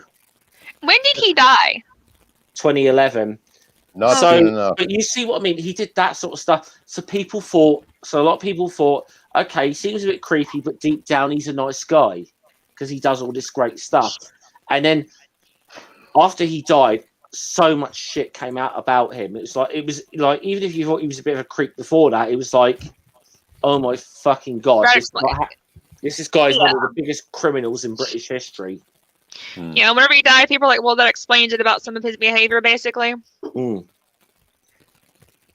And that's the thing, though. Like, a lot of people feel bad whenever like someone's really charitable, and they're like, oh, well, he gives off creepy vibes.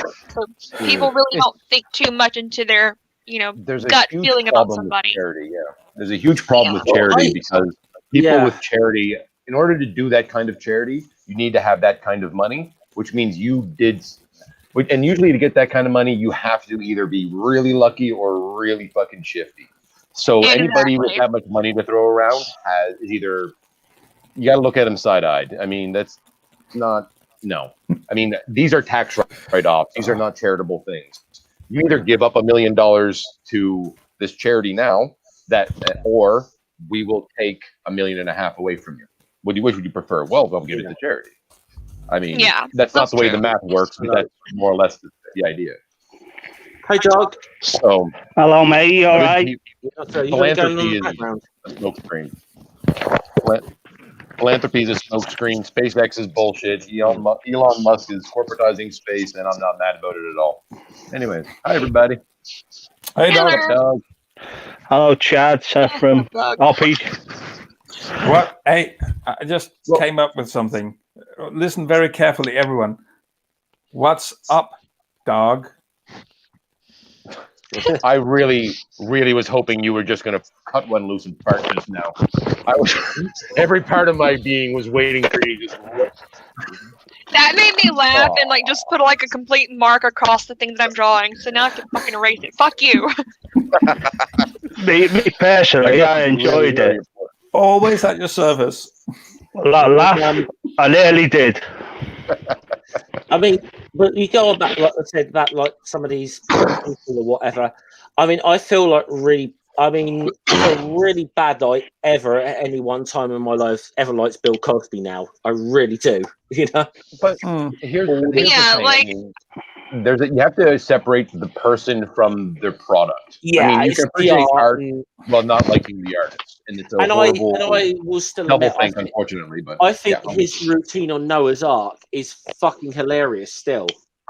Well, that's the thing. Like, I'm typically really good about doing that, like separating someone from them as like a person, like their personal stuff, and their work. Because in my mind, their work is something completely different. Their work is basically fiction to me. So to me, like I still enjoy like some of his stand up because it's funny. He's a piece of shit person, but to me, that's basically fiction. It's not real. Anybody want to talk about Harry Potter? You got to bear in mind, I like metal bands, and you really do have to try a lot of the time to divorce. I still like Harry Potter too, so you really do have to divorce the art from the fiction with a lot of from the art from the artist with a lot of metal bands. I mean, that is so true. I love Pantera's music, but fucking Phil Anselmo is such a dick. Yeah. I'm actually not listening to Pantera anymore because of that. But I mean, there are other good metal bands out there. Did you see back in 2016? Did you see Rob Flynn from Machine Head's video responding to that? That was fucking awesome. Yes, I did see that. That was actually pretty much what made me decide I'm not going to listen to them anymore. And I do like some of the. Actually, not early albums because they only got famous here in Europe when they had already a heap of albums off. But I mean, the three albums. The first album that was kind of known worldwide was Cowboys from Hell. Yeah, there's some good tunes on that. Yeah. But when we got to Far Beyond Driven, I don't think that's a very good album. It's just extremely angry and aggressive, and there's no love in that. It's just hate all the way through. And I mean, I listen to Carcass and Napalm Death. It's not like I don't get my share of aggressive music, but it's in a different way. And Cannibal Corpse. Yeah, I love that as well. I've seen Cannibal Corpse. They're fucking awesome as well. Envy. The other one that I really hate is the German band Creator in one of their earlier albums. Okay. I used to like them at one time.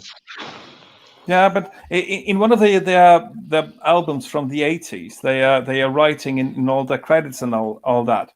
They write fuck homosexual people for spreading AIDS. It's absolutely awful. Why did they have to be like that? Because I'm guessing because they bought into the thing of people marketed it that way, which is probably not the right word, but people did market it as like gay people were the reason for AIDS. Gay people are the ones that brought it upon the world. It's all their fault. Blame them. Point fingers. They couldn't know better. They also did some like stuff that was somewhat. I seem to recall they even did some stuff that was slightly left wing as well. So it was really fucking weird that went on with Creator. It's really weird. I don't know what happened to them in recent years, I have to admit. Oh, they'd have a killer career at the moment, wouldn't they? 2020. They were very topical, weren't they?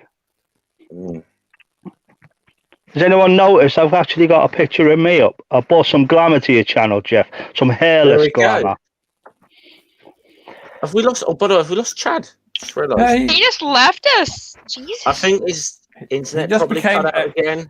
Yeah, he shortly became just a circling thing, and then he went completely off. Sure, jump back in a sec. If he doesn't love us anymore. We should be sad now. I think he does. I think it's his Wi-Fi again. Oh, probably. Surprised my Wi-Fi is not acting up as much as it usually does. There you go. That wasn't. Chad, we missed you. That wasn't actually my Wi-Fi. I wanted to get rid of a cushion behind me, and I hit my headphone cords, and my laptop went flying on the floor, and it closed, and there was a whole thing, and I'm back. Bye. Okay. He loves us. That's all that matters. Isn't life fun?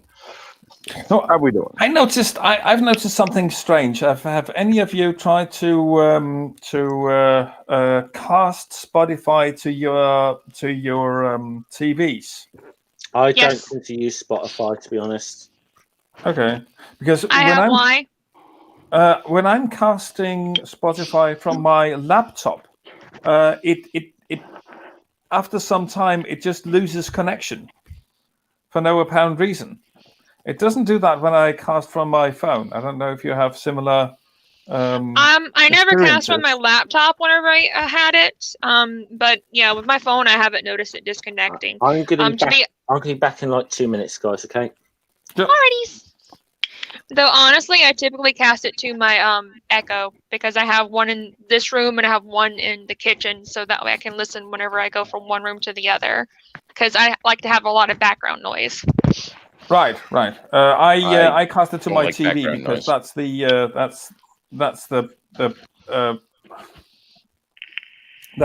sound thingy in my home that has the best sound.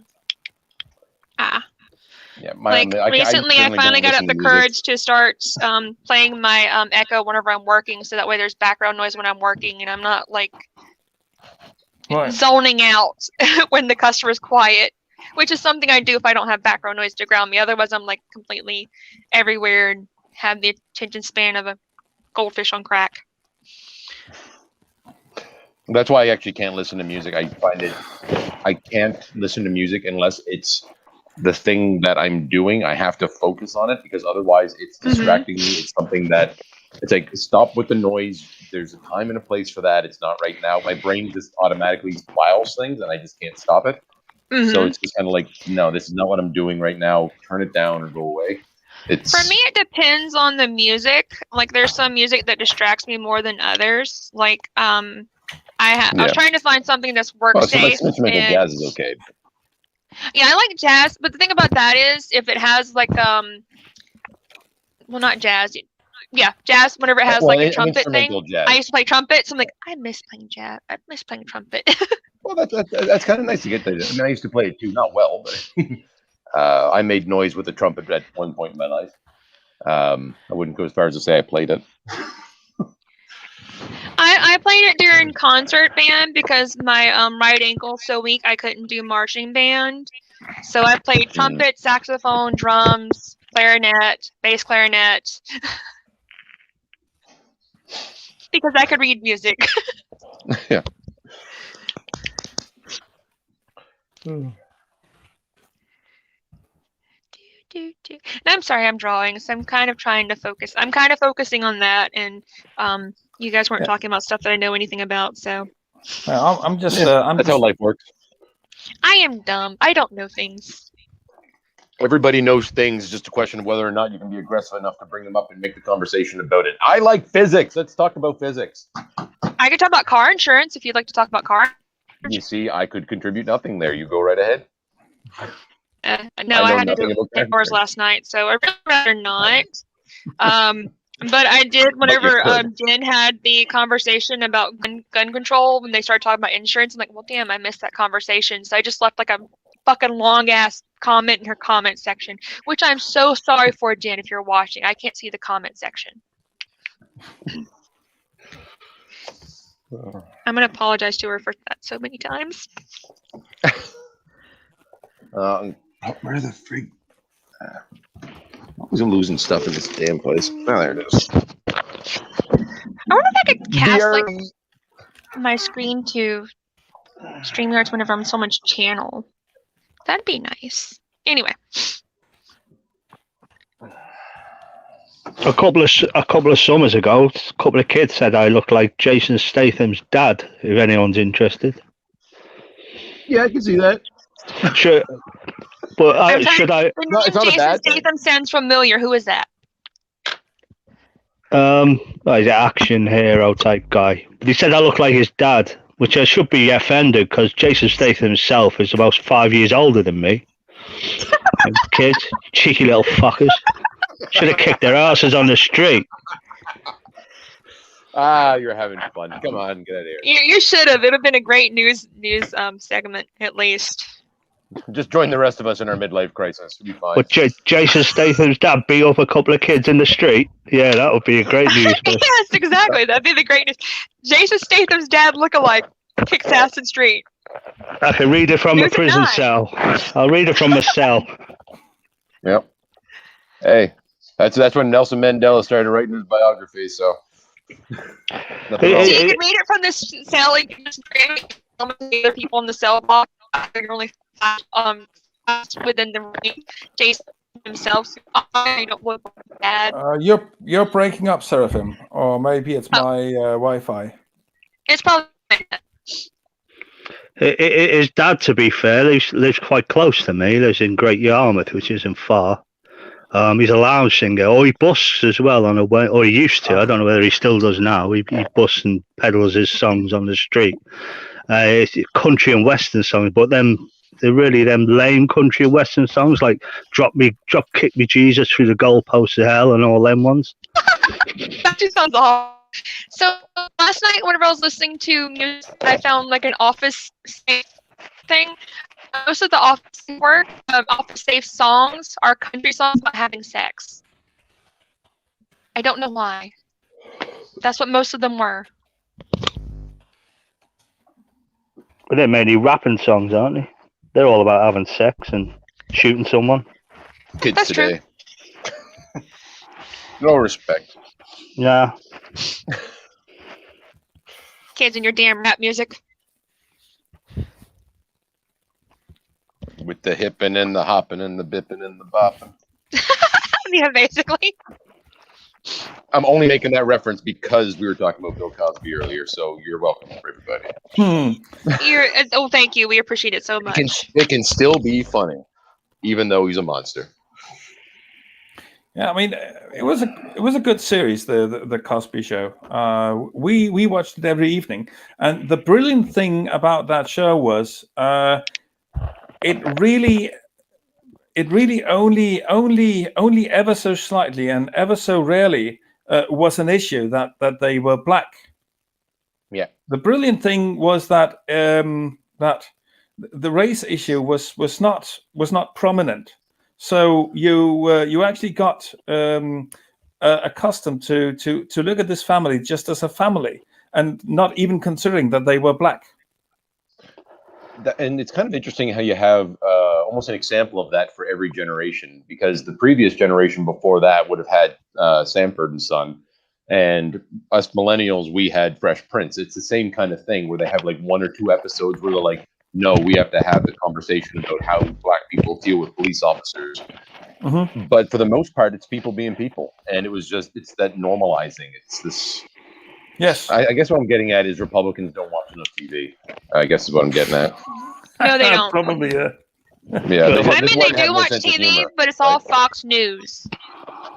And then you're not going to get laughs watching Fox News. I mean, what are these people doing? It's just. Oh, well, it depends on how you look at it. I mean, some of those women, their makeup does kind of look clownish. Just saying. Yeah, and Sean Hannity and Tucker Carlson are actual clowns. Oh God, yes.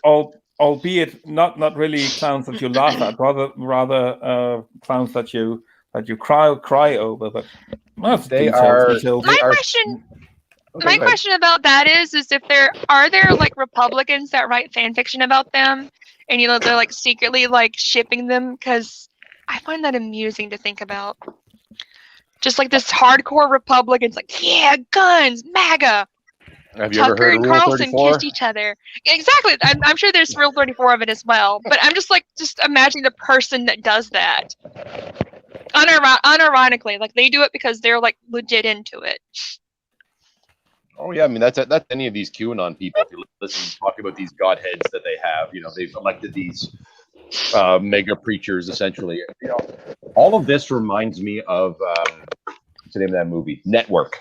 What's his name? Something Bailey, the newscaster in that thing. You know the movie I'm talking about? Vaguely. When's Jeff back? We need to get that scene and pull it up because everyone needs to see it because it's how angry I am all the time. There he is. Sorry to keep you hanging about, Michael Raptor. All right, I have a request, Mr. Jeffrey, and that is the mad as hell scene from the movie Network. It's about 3 minutes long. Could we get that on stream?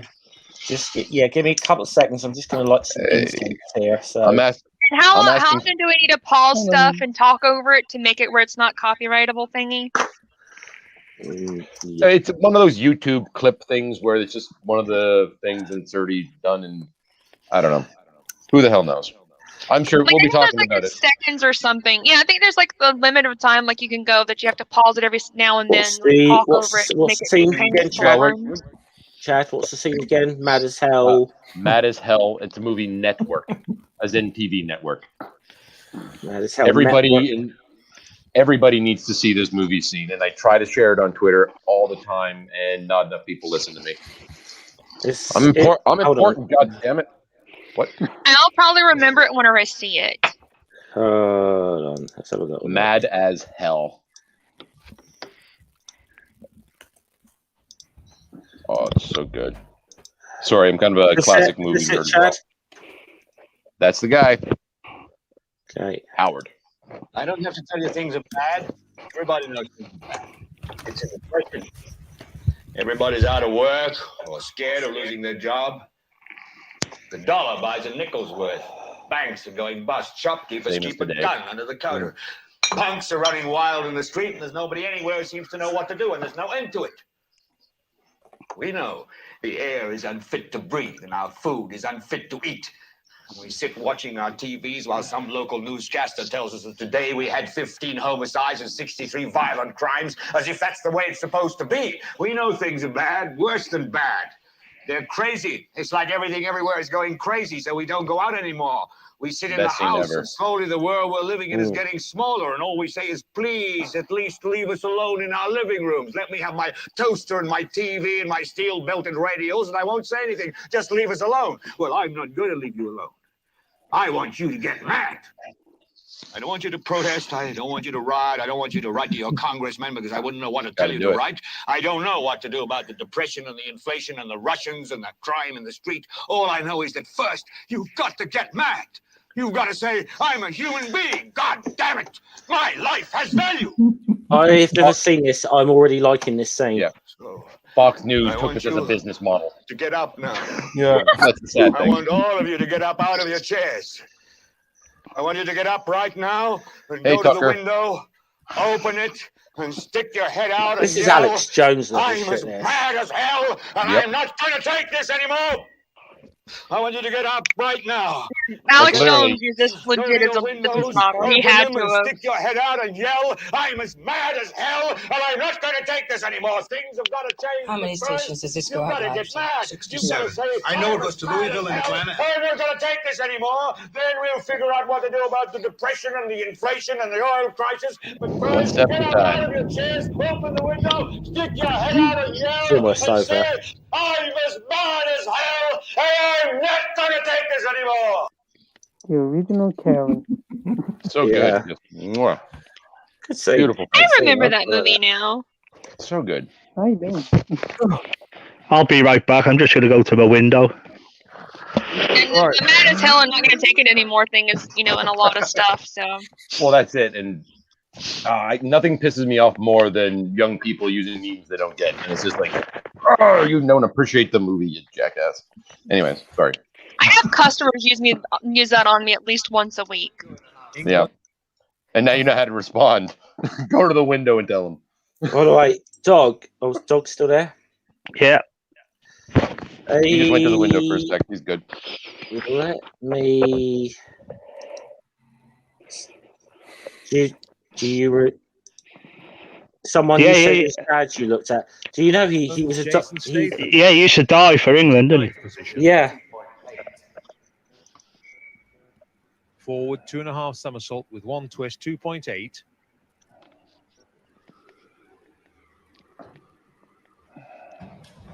Far too much forward travel on that dive. On the left, Beverly Boys. Yep, something he did before acting. Yeah. Does he act? Well, I used the word act loosely. But yeah. Who was that again? Jason That was Dog's son. Sorry? That was Dog's son. Oh. Oh my boy, I'm so proud. I should have kicked them kids' asses. I should have. Yeah. Cheeky little bastards. Well, maybe if you recognize them, you can kick their asses next time you see them. Oh, they'll kick mine now. I'm in no fit state to kick anyone's ass. And then you can just scream "best served cold," and they won't know what the fuck you're talking about because they'll probably have forgotten by then. Yeah. No, they won't. I'm still bald and good looking. Or maybe they'll be like, "Why is Jason Statham's dad kicking our asses?" Because that's where he learned it from. Fuck off. That's why. That's true. You got to get right back in their face. I mean, don't give them a second to breathe. Jeff, Google up how old Jason Statham is. Oh, he's got to be. But this is him. This is him just a few years later. Right, let's sort the buyers from the spires. The bald guy. Snatch. Now you recognise him, surely. Yep. Yeah. The best thing I've ever seen him in was a British PSA, and you might want to show this one. It's a British PSA about performing the how to perform CPR to the tune of Staying Alive, and Jason Statham does it, and it's hilarious. I don't know if it's still on the internet. I'm sure it is, but I'm going to remove that now. But yeah, I have no idea. You know what I'm talking about? Probably, probably he's best known for the film Snatch, I suppose. Exactly, he plays that character in this PSA, and it's Yeah. Well, great. Lock, Stock is pretty much the same character there. You know, he either does he either does London gangster or action hero kind of thing. Is all he does. Are they the same or different or? Yeah, I mean, it's okay. It's okay to be typecast if you're typecast as a badass. I mean, that's fine. Well, yeah. I mean, he knows he's not going to win any Oscars or nothing. You know, so.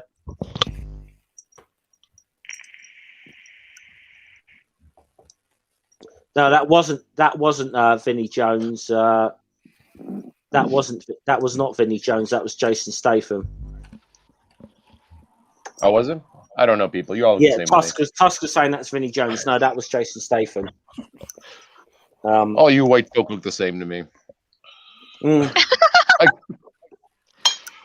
God damn it! Vinnie Jones is another. Yeah, well, Vinnie Jones. He was a soccer player that again went into quote unquote acting. Like The Rock. I think I will give the only one I'll give a little bit of credit to. Hogan. Was but Dave Bautista. Dave Bautista, I'll give a little credit to. He's not Dave Bautista. He ex WWE wrestler. He's not too bad with the acting he's done. You watched Guardians of the Galaxy, right, Hops? Sorry? He is actually a really good actor. Yeah, my family hated him. Oh yeah, I have, yeah. Drax the Destroyer. My family hated him because he wore a dress in wrestling, and they thought that was gay. I don't think that wasn't him actually. That was another. But they're getting confused. But I know Dave Bautista did do some anti-Trump videos on his Twitter that were quite funny. Oh, I like those. Those were funny. So it was a different guy. Yes, never mind. I just remember the name Batista. Well, Rocky had a couple of World Heavyweight Champion boxers acting for him. Then he had Tony Bellew in Creed and Tommy Morrison in Rocky 5, which Tommy Morrison cannot act at all. No, so at this point, Are we just naming everybody from the Expendables, or what are we doing? No, he's naming. Let's do that. Oh, Tommy Morrison wasn't in the Expendables. You know, he almost. I'm being facetious. He almost had another. He almost had a. Never take me seriously. Tommy Morrison Life is. advice. Tommy Morrison was quite a tragic story, actually. That man. This is a guy who could have been like could have and should have been like a famous world heavyweight champion, but is probably his private life but he contracted HIV, didn't he, whilst he was still boxing, and it was quite and eventually he stopped. He thought a silly sod thought he was cured from it and stopped taking treatment, which eventually led to him dying, obviously. But now, did he think he was cured from it because like some kind of woo thing, or was it just like I can't quite remember why it was, Seraphim, honestly, but it was. You'd seen this guy in his prime. This guy was he was a beast. Oh, he could hit. He could hit. He was a beast, this man. But he Go on, sir. but I was going to say, Doc, you say that Rocky films. And, do you know they almost cast another heavyweight boxer? Just give me a second. I'm just not going anywhere. Do you know Who was that, Jeff? They almost cast Ernie Shavers as Clubber Lang. Really? That would have been good. I think Mr. T had nailed it, though. Yeah, but let's put it this way. Yeah, well, it's because Ernie Shavers, when they suddenly got him there, suddenly realised that he was really soft-spoken and like did not sound intimidating whatsoever. But if let's put it this way, if Sly had accidentally gotten hit by Ernie Shavers, yeah, I think he would have been permanently damaged. Well, we would have have put the an end to Expendables. him doing his own stunts, basically. Yeah. Well, Dolph Lundgren put him in the hospital when they were doing Rocky IV. Dolph Lundgren accidentally caught him and put Sylvester Stallone in the hospital. Oh. And Ernie Shavers, for context, pretty much is up there, is regarded as one of the hardest punchers in history. Maybe only George Foreman and Mike Tyson may be above him. And that's debatable. I'm waiting for the next Rocky. Yeah. I'm surprised they haven't released another one yet. They've done they've done 2 Creed films, haven't they? The second Creed film, I don't know. I kind of liked it. It was better than I thought it would be. Mainly because the fact that they took a one-dimensional villain from the Rocky films, which was Ivan Drago, and actually gave him a little bit of meaning. So that was kind of good. Well, was the second one? Was that the one with Tony Bellew? The first one was Tony Bellew. Right. That was a good film as well. I mean, well, the fact Sylvester Stallone got an Oscar nomination for that is saying it couldn't have been too bad. The guy looks like Sylvester Stallone gets an Oscar nomination. But the second one was the whole idea that they brought in the character, and I forget the name. It was a real boxer they brought in, this big Russian guy. I forget his name now, but it was he was cast as like the son of Ivan Drago, so it'd be the son of Apollo Creed fighting the son of Ivan Drago. Which when I first heard of it, I thought this sounds cheesy as fuck. But I watched the film, and this wasn't as bad as I thought it was going to be. I thought this was actually kind of good, and mainly because they kind of gave Ivan Drago a little bit of the character, a little bit of meaning, as opposed to being the one-dimensional villain that he was in Rocky IV. Well, that's the thing. Like in Rocky, the Rocky movies, like they really couldn't focus very much on the antagonist, because honestly, most of the people viewing the movies probably would have just lost interest in it to begin with. Well, they were all the same, basically, wasn't he? Something tragic happened, then there was a training montage, and Rocky would win. But exactly. I always remember a scene in, I don't know if it was Airplane 1 or 2. It was just a blink and you'd miss it. I haven't seen them in so long. And there was a poster in the airport that had Rocky XXV11 X1 or something. It was just a little old man with boxing gloves on. Theoretically, if you've not watched it, can I invite you to go and watch last week's episode of Media Musings on Rumring's channel, because we talk Ip Man. And Ip Man 2 is basically Rocky 4, pretty much. In Spaceballs, they've got on TV a review of Rocky 5000. Yeah. Yeah, I love that. Well, we got a good boxing match this month, haven't we? Love the Spaceballs movie. Who's fighting this month? Floyd Mayweather Jr. and Jake Paul. I just want to see that Jake Paul get his teeth smashed in. My God, I'm sorry. I have to interrupt with all this baseball stuff lately. Is it just me, or does the Schwartz and Jewish space lasers just go together like, Yes. I'm pretty sure that's what the Jewish space lasers are. She just doesn't, think that far ahead. Right. Oh goodness. I think I'm onto something here. Exactly. That's exactly what they are. Oh my God, you weren't joking. They're actually going to do this shit? Do what?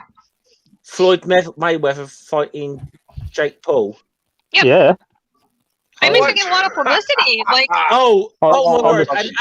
And what? Jake Paul's standing for his brother. What the fuck? They just antagonise these ex-boxers. I mean, he's 50-0 is Mayweather Jr. I think Jake Paul's. Yeah, but I think he's actually 2-0. Mayweather is not taking this fight if he thinks there's a second he's going to lose. He's going to keep him there for like he did with Conor McGregor. He's going to keep him there for 3 or 4 rounds to make it look respectable. Then he's going to knock him out like he did with Conor McGregor. I think it's a payday he's doing it for. Of course it is. Yeah, like they're doing it for the payday. Like they're going to give a fuck ton of money out of that shit. Yeah, Mayweather's a very smart. Floyd Mayweather, much of a dick as he is, he's a very smart promoter. Promoting himself. Well, I mean, you don't really have to promote anything, because if somebody starts talking a bunch of shit and then offers you money to punch him in the face, fucking A, buddy, come here. Yeah, I mean, yeah, he doesn't have to promote anything. Like just mentioning the fact that he's fighting one of the Paul brothers. It's like, hey, look, this nerd wants to get knocked out. Who's in? Come on, we're taking exactly. which round it's one of those things. Floyd is going to keep him there for 2 or 3 rounds to make it look like entertaining. Like that whole Conor McGregor. I mean, that whole Conor McGregor fight was a bit of an exhibition where he kept him there for like half a dozen rounds, even let Conor get a few hits on him. But Conor McGregor's not a boxer; he's an MMA fighter. I mean, if it had been the same thing, if it had been an MMA fight, yeah, Conor McGregor would have killed him. But it was a boxing match. No, it was like. And Floyd even, I think, let him have a few hits on him. But I really hated the whole race baiting thing that was going on between the two of them in that build up to that. Well, I mean, you got to know your audience, and a good part of their audience wanted to see that. So. Well, McGregor lost last week, wasn't it? Didn't he lose last week? No, a couple of weeks ago, he got his ass handed to him, yeah. That's what you get for starting shit you can't finish. Well, this is it. And Jake Paul started a lot of shit. And so with his brother, whatever his name is. Yeah, I have no problem with finishing their shit for him. It's like, oh, you want to start some shit and pay me? I do this for a living, son. Sit down. See, I could do the whole YouTube boxing match thing, but I don't think I could take Chad. So you have to pick someone that you know you can take. I've been in 2 fights in my life. That's it. That's plenty. Yeah. But Chad's a Viking, isn't he? He's going to bring tools. He's going to be tooled up. Swords, shields, a lot. Guys, I'm going to leave now. I'll see you, Hops. Thanks for joining camping. Got dinner to get ready. Take care, Hops. Yeah, take care, all of you. Always remember to drink responsibly. Until next time, cheers. Ciao. Cheers. Oh. You just told us to be responsible. Drink responsibly. Drink responsibly. Okay. That is to say, don't get caught. Okay, good. That's better. I'm like, did you just tell me to be responsible? Fuck that. No. No. The problem, the key part of any good crime is premeditation. That's where you need to really put your work in. If you're gonna get away with some shit, you really gotta think it through. So if you're gonna drink responsibly, the only thing is that you don't need any proof that you premeditated it, because that way you don't get in trouble, as much trouble if you do get caught. Well, you just need to premeditate how you're gonna hide your premeditation. So you're not thinking about this enough. Exactly. I mean, what is this? Is this your first day? Come on. No, that's what I said. You need to hide your premeditation so that way you don't get caught. Exactly. And the best way to do that is just be a random fucker all the time until you shank a bitch. Exactly. That's my plan anyways. Don't tell anybody. Oh shit, this is the internet. Fuck. Oh god. It's just us and like a couple million people on the internet. It's fine.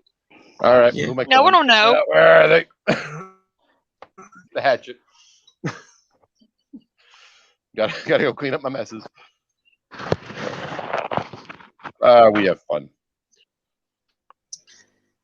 Yeah, we try. I do. I enjoy the way the topics just vary onto something else, something new. I enjoy that. Yeah. Well, I didn't have a set top. As I said, this was a bit unplanned. It was just a hangout kind of thing, and just see who wanted to come on really. And didn't have anything planned to talk about with this today, so. But it was mainly just a replacement for the stream Noodle and I normally do. I'm just here because Noodle. Yeah, if you want to come, Noodle, if you want to come in, Noodle, I'll send you the link and you can come and explain why we're not doing Asterix right now. But I did sort of briefly explain why, but as people know, normally Noodle and I stream on Sunday afternoon. Yeah, I've already seen a couple of them, but I'm right into them now. The topic of the stream has basically been everything so far. Hi, Macroraptor. Hi. You were talking about like sports, and then a bit about like super macho movies. I had nothing to bring to the conversation. Like, I don't like sports. I don't like those kinds of movies. So I was sort of just sitting here and listening. Yeah, I don't really have much to add to most of the conversations they've had, so no worries. If it gets onto sports, I'm one of the few people in the community who can geek out on sports, but yeah.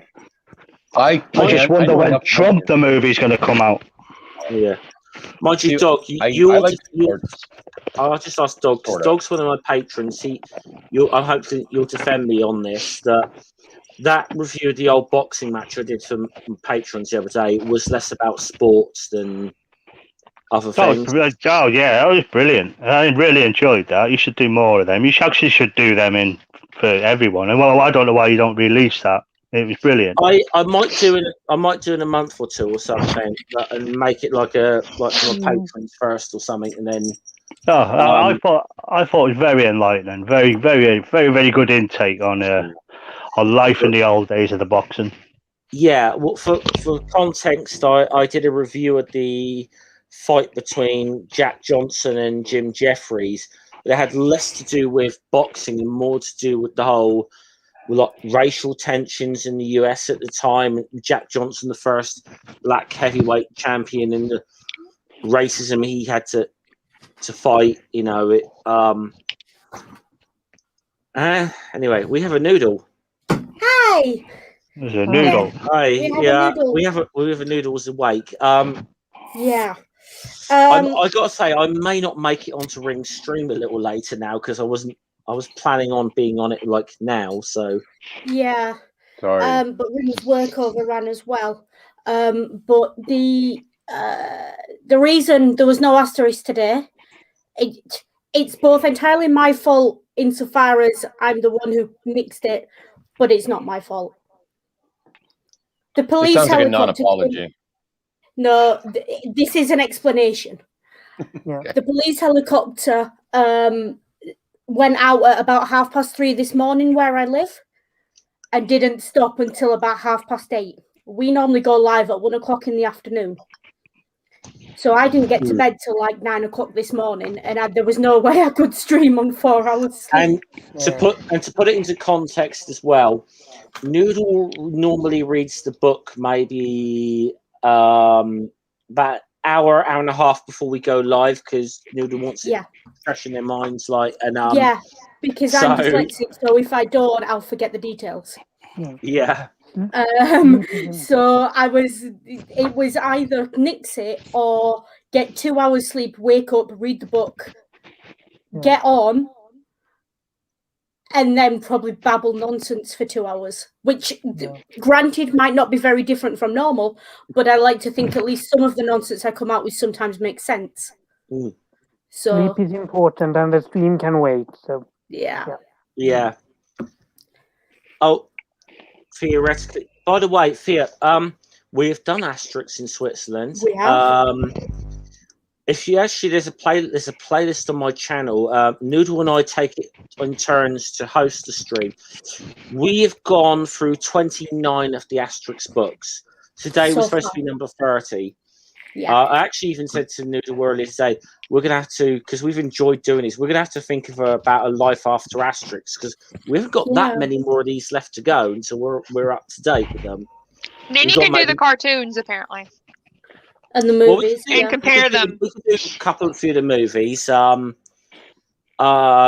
mean, some of them, though, a lot of the movies I've seen arrive are somewhat, just gelling together of the books, effectively, some of them. I got to admit, I did enjoy the 12 Tasks of Asterix. That movie was funny. Yeah. But I'm sure there's probably some differences between the movies and the books. So you can at least find some of them have differences. Not as many as you'd think with these, no.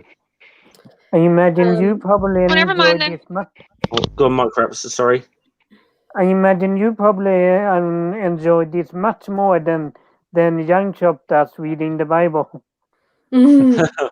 Probably, yeah. Yeah, we'll have to find another thing to read, or a TV show to do an episode a week on or something.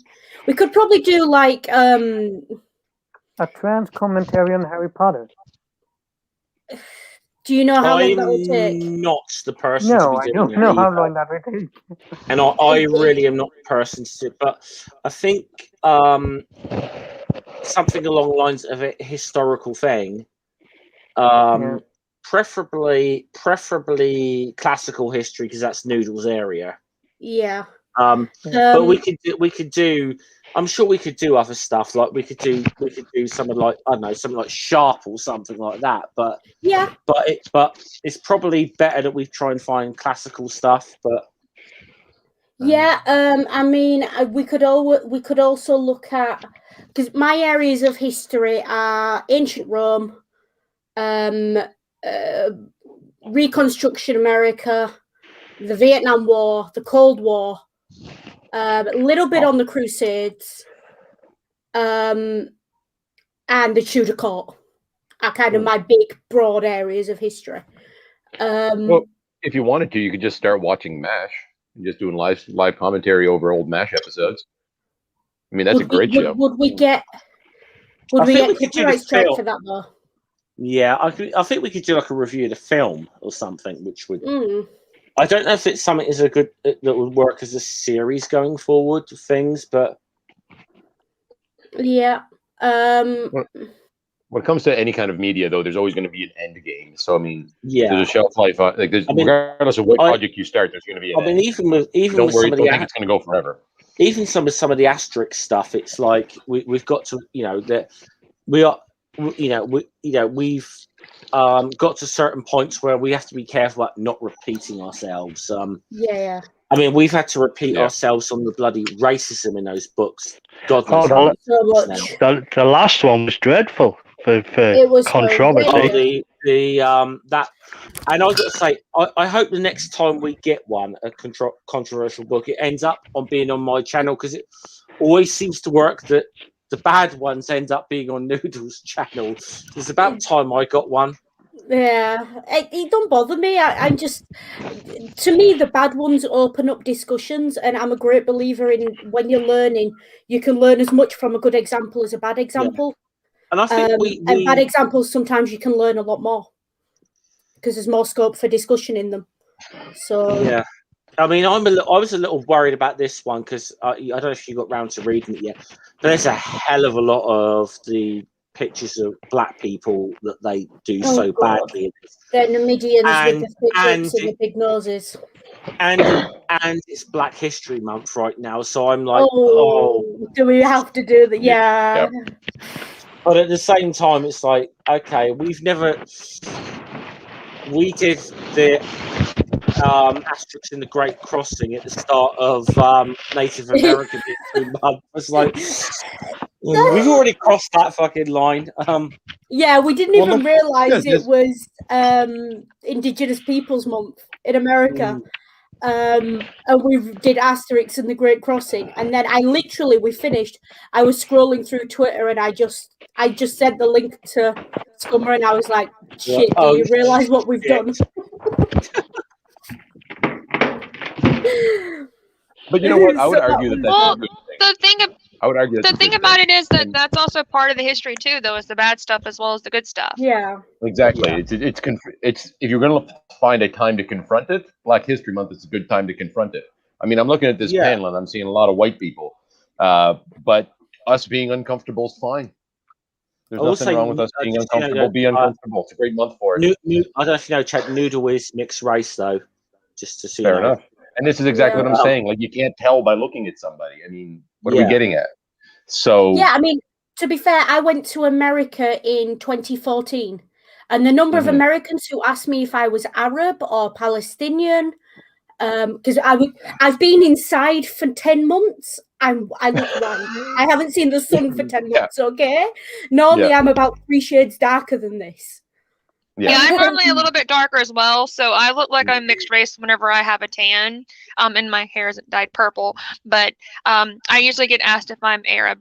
So I did once get asked if I was Amish, though. That was interesting because they thought the curls meant I was Amish.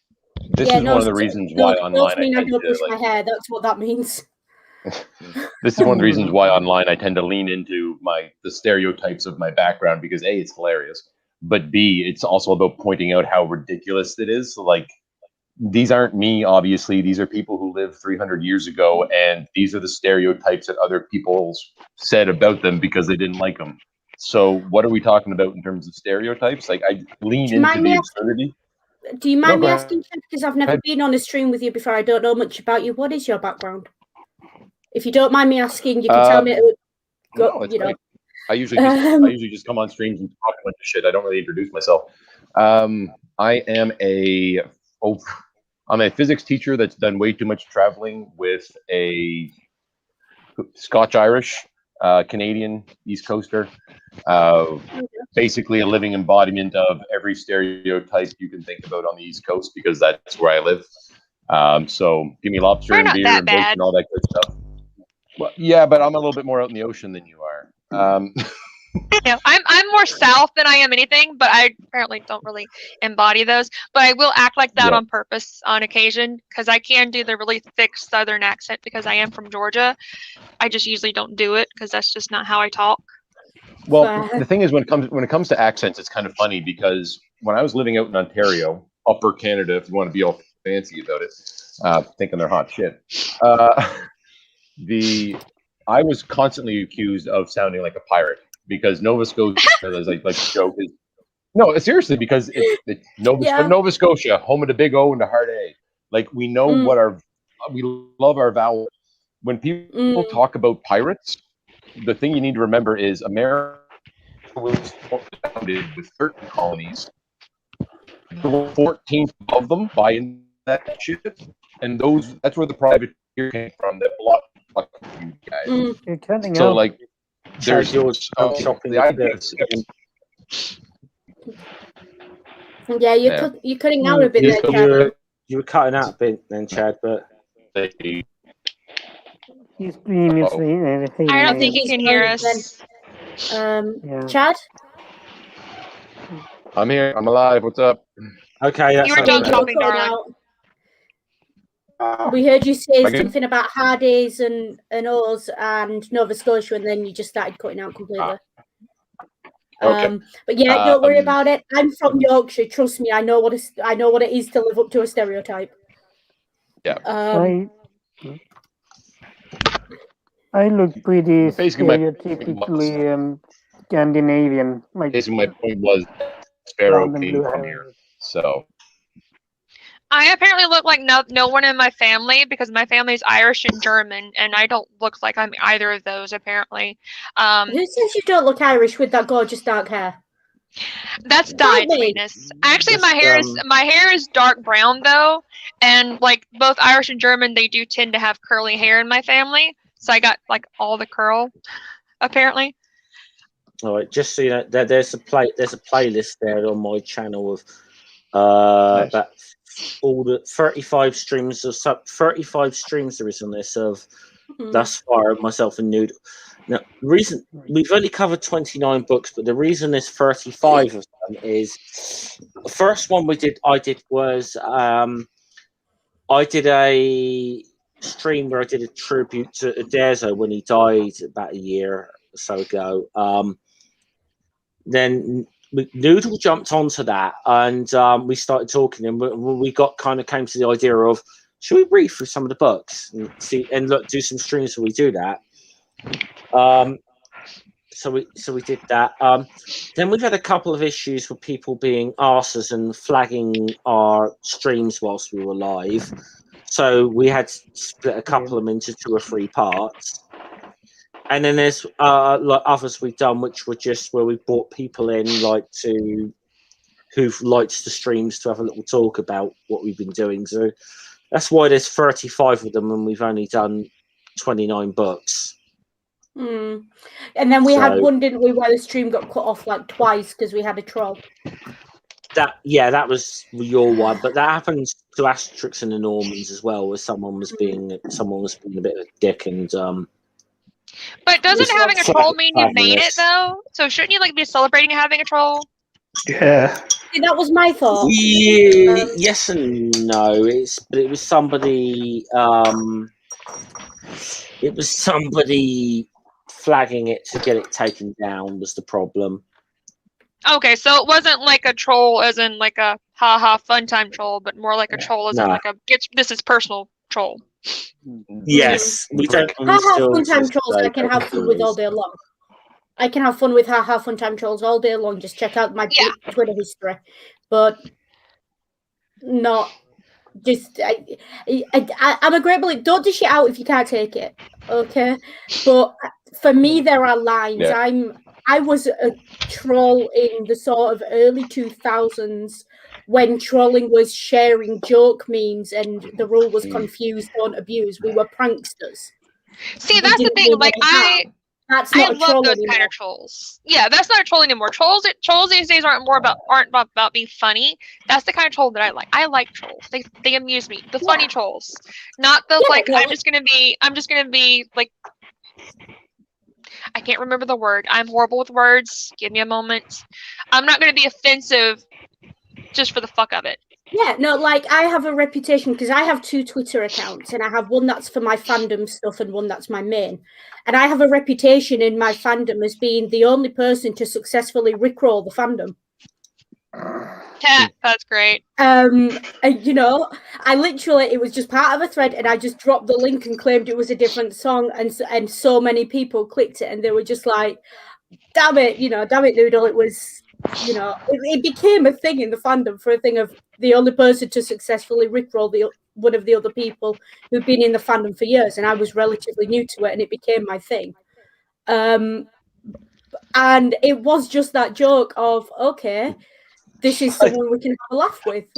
My ex got me brilliantly a few years ago when I told you I used to be a polytheist, and I would probably, if I was going to classify myself as anything within Norse pagan rather than Osatra or heathenry, but she sent me something which was, it's this ancient Norse proverb, all in Norse runes, and I sat there translating it, and it was like said, "Never gonna give you up."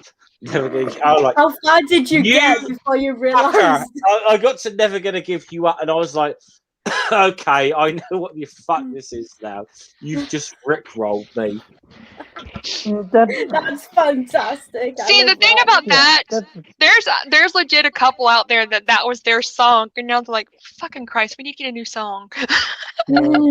Also, the last person who got me with a rickroll was Navadia. I love rickrolls, though. I think they're great. I actually like that song, and I like that song. I love cheesy music like that, so I love the song. The thing is, it's a harmless joke that everyone understands isn't malicious. Exactly. And that to me is what trolling was all about. It was about having a laugh, having a giggle, and being able to shake hands at the end of the day and go on with your day with a smile on your face. You know, I want to say how Navadia got me with a rickroll. Okay, you should tell us. She got a few people, and Mero's awesome. I've heard the best, but you know, if you've ever seen any of her videos, she always starts with this little boopity boop kind of thing that she does herself, like yeah. She said, "Hey, I've actually someone's come up, but yeah, someone's come up with a bit of new music for my channel or whatever. What do people think of it?" And I clicked on it, and then I looked at the date. It was April 1st. I'm like, oh, not only did she rickroll me, she did it on me the 1st of April. That's the best day to rickroll people. You didn't know that? Yeah, that was fantastic. I thought it was brilliant. Just as well, because I saw the comment roll up the chat. Gramsy, thank you for being with me last stream. Hopefully, I've fixed the audio issues with the Death Stranding streams, and I'm gonna go again tomorrow for the next section. Hopefully, there'll be more for me to do tomorrow, rather than sitting and watching videos for 2 hours. So I do appreciate your company this week. So yeah. I think I'm gonna have to I'm gonna take this little opportunity here just to say goodbye and bounce because my Wi-Fi's giving me some problems here. So thanks for hanging out, guys. Take care. Later. Ciao.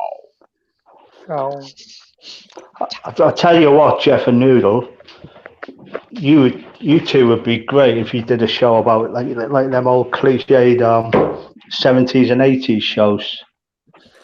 I would happily sit and do an episode a week on an episode of Only Fools and Horses.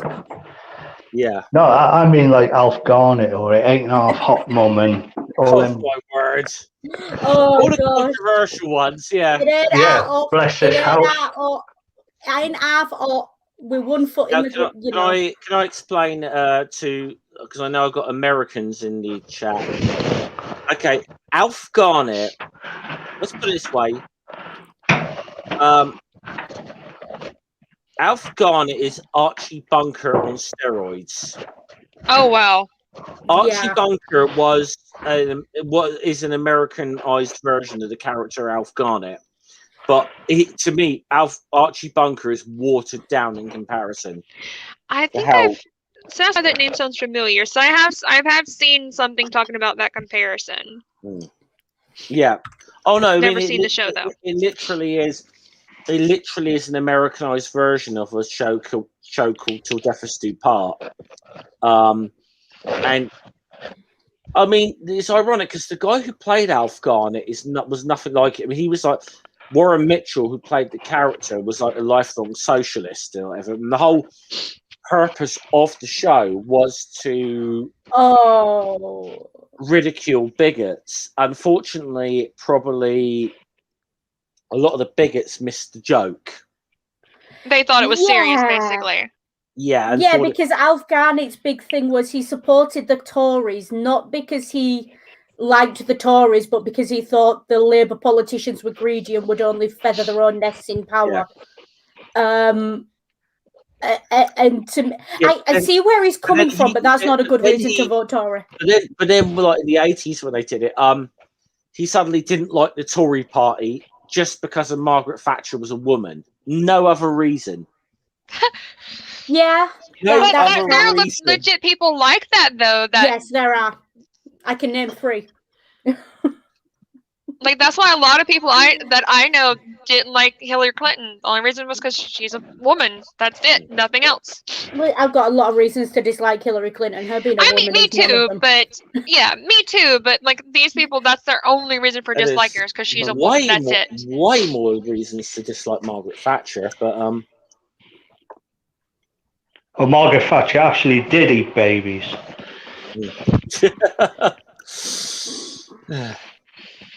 I mean, babies are delicious, so.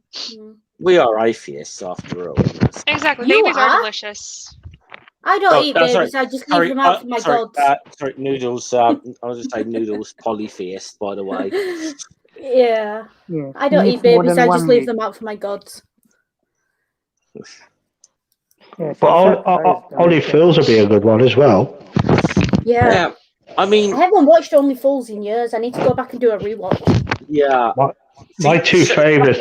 Stuff like that, though, I think to do with streams, you'd have to be able to play a bit of it, and then it kind of becomes a bit of a copyright. The problem is, I had a friend who was asking about London accents. Yes, just yesterday, in fact. So that's why Only Fools is in my head. And I sent her a link to a clip of Only Fools, and it's the clip where they accidentally go into the gay bar, and it has not aged well. No, where Del and Rodney go into it's really not aged well, and I think a lot of the jokes in Only Fools, thinking back, probably haven't aged well. Well, that's with a lot of old media, though. A lot of the jokes just have not aged well. But my thing is, a lot of places are trying to erase that. They're trying to get rid of it, and I'm like, why not just learn from the shit? Like, I say what you want about any other part of Only Fools and Horses. Trigger and his radio is still funny. Trigger and his boombox is still funny. Yeah. I have no idea what Del this Boy's is. Barford and the chandelier scene. Those are always going to be funny. I was just saying, Seraphim, when we do go offline, I'll play you a couple of clips, okay? But sorry, not Trigger. Denzel and his boombox. Denzel, yeah. I was a fan of Will and Grace when that was on, and today I can't watch it because it's so stereotypical. Like almost all of the jokes are about stereotypes about being gay, but for its time it was very progressive and very it has its place in history. So even though those jokes hasn't aged well, or at least not for me, then I respect it for what it did for queer representation in media. Oh yeah, I used to love Will and Grace, and now looking at it, it's like, it's really cringy. Yeah, it was like a lot of Rab C. Nesbitt back in the day. That and it's probably the first time that trans people were legitimately addressed on British TV. Now the representation of it now does not hold up very well, because they did the classic old joke of the man thinking it was a woman and then grabbing down there and realizing. Yeah, that's the clip that you showed before, right? Yeah. Okay. But it was actually addressed that the way it was phrased in the show was that basically said this Davina has like the feelings and emotions of a woman, but has the body of a man, which is for its time was a progressive stance. For its time was a damn progressive stance on that issue. Yeah. By the way, any little bit of trivia. Anybody know who plays the character, the trans woman character that I'm referring to in the show? He's very well known actor nowadays. No, I don't. David Tennant. Seriously? Cool. Yeah, very young David Tennant. Interesting. Like you see all the time, you see these actors, and I think especially being, I have issues with I'm going to be back into your seeing text, guys. representation in mainstream media sometimes. Don't get me wrong, I love it when it's done well, but it's very rarely done well. Well, that's because they really don't know how to do it right. Like they're going completely for, too proper, I guess is not the right word, or they just try to go so slapstick and funny that it's just ridiculous both ways. They don't know how to do that middle ground to get it right to where it's like it seems natural. Yeah. And it's, I don't know, I self-identify as bisexual, and that's still a dirty word on television. Really dirty word on television. When last did you see a character say I'm bisexual? Not let's not label it, or I hate that. Same here. I'm like, I'm bisexual too. Well, I'm pansexual. Since some people don't get it whenever I say I'm bisexual and I don't care. But yeah, like every time you're right. It's always like, well, I don't like labels. It's like, why can't you just say you're fucking bisexual? Yeah, just say it. Just say it. It's not hard. It's they either do that or they make it like the person's like completely indecisive. Like they're like, oh, I don't know if I like so and so or men or women. It's like, just say you like both. Exactly. Just say you like both. It's not difficult. It's like, go get it. It's really not hard. Have at it. Have fun. The 21st century. You're allowed. But I just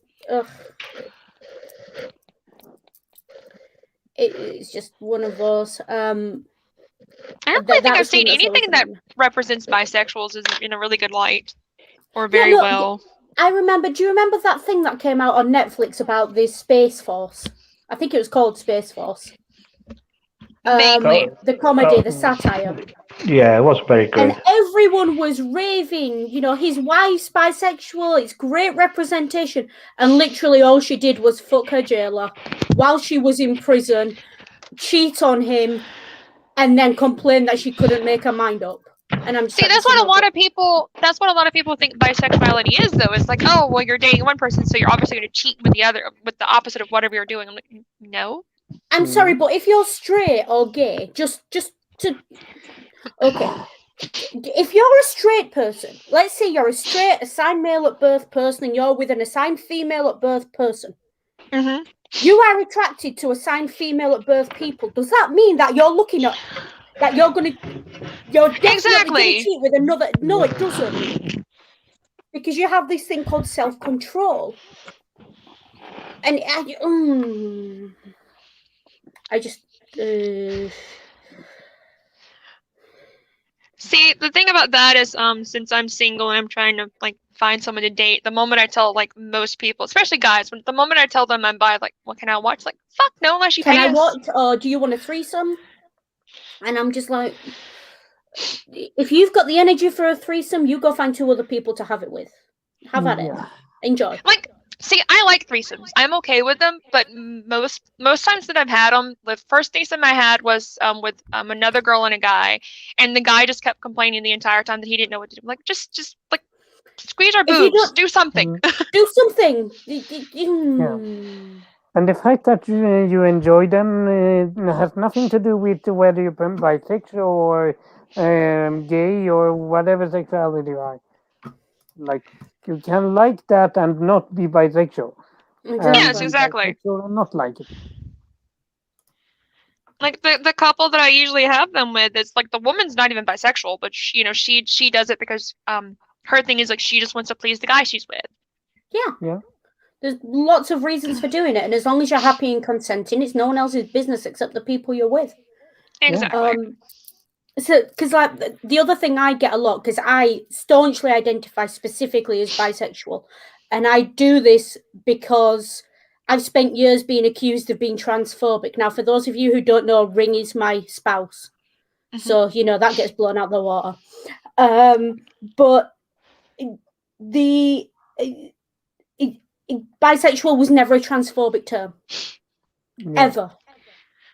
It wasn't until there were people that just started basically being more specific about it. Like, oh, well, I'm bisexual. That means I only date cis men and cis women. No. What it was is people failed to understand the linguistic origin of the term, decided that bi means two, and as soon as they started to recognize the gender spectrum, decided that it didn't fit.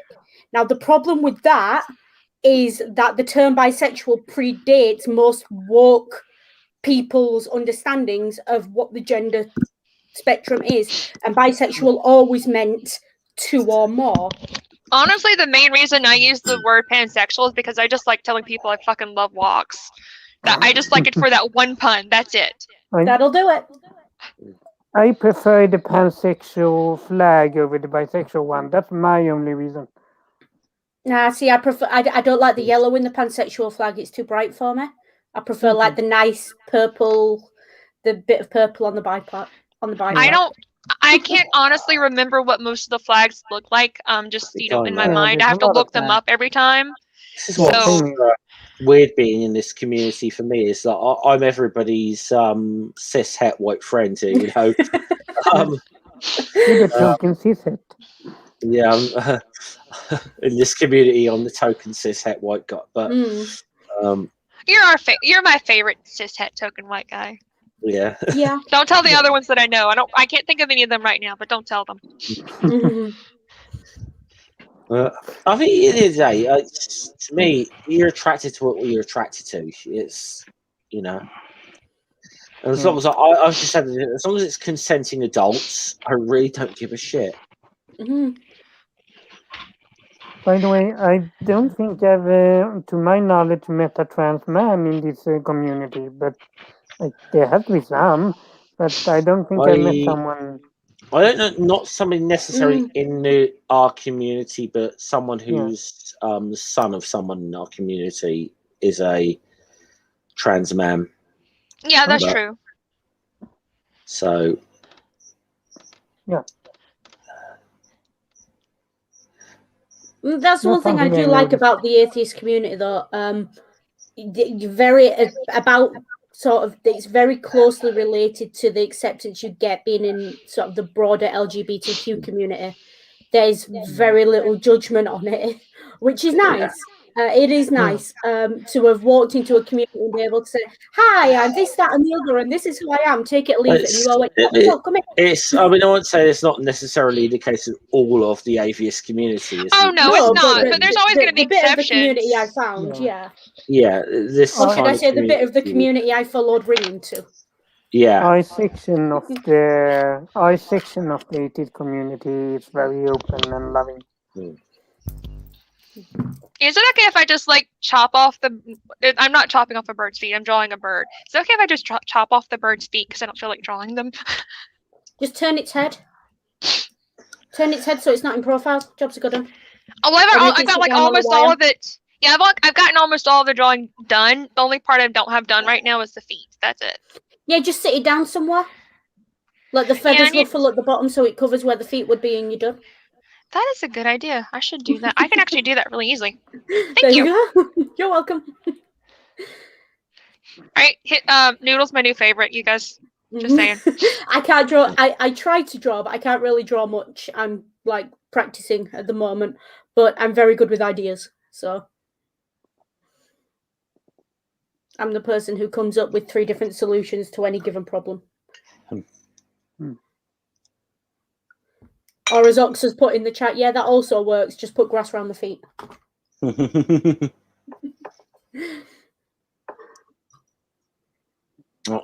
I might draw this to a close shortly, to be honest. So we've been going for almost 3.5 hours now. I'm just going to post a link in the chat very quickly. Oh, sorry, I'm doing this on my phone, so probably not the greatest, but what link are you looking for, Jeff?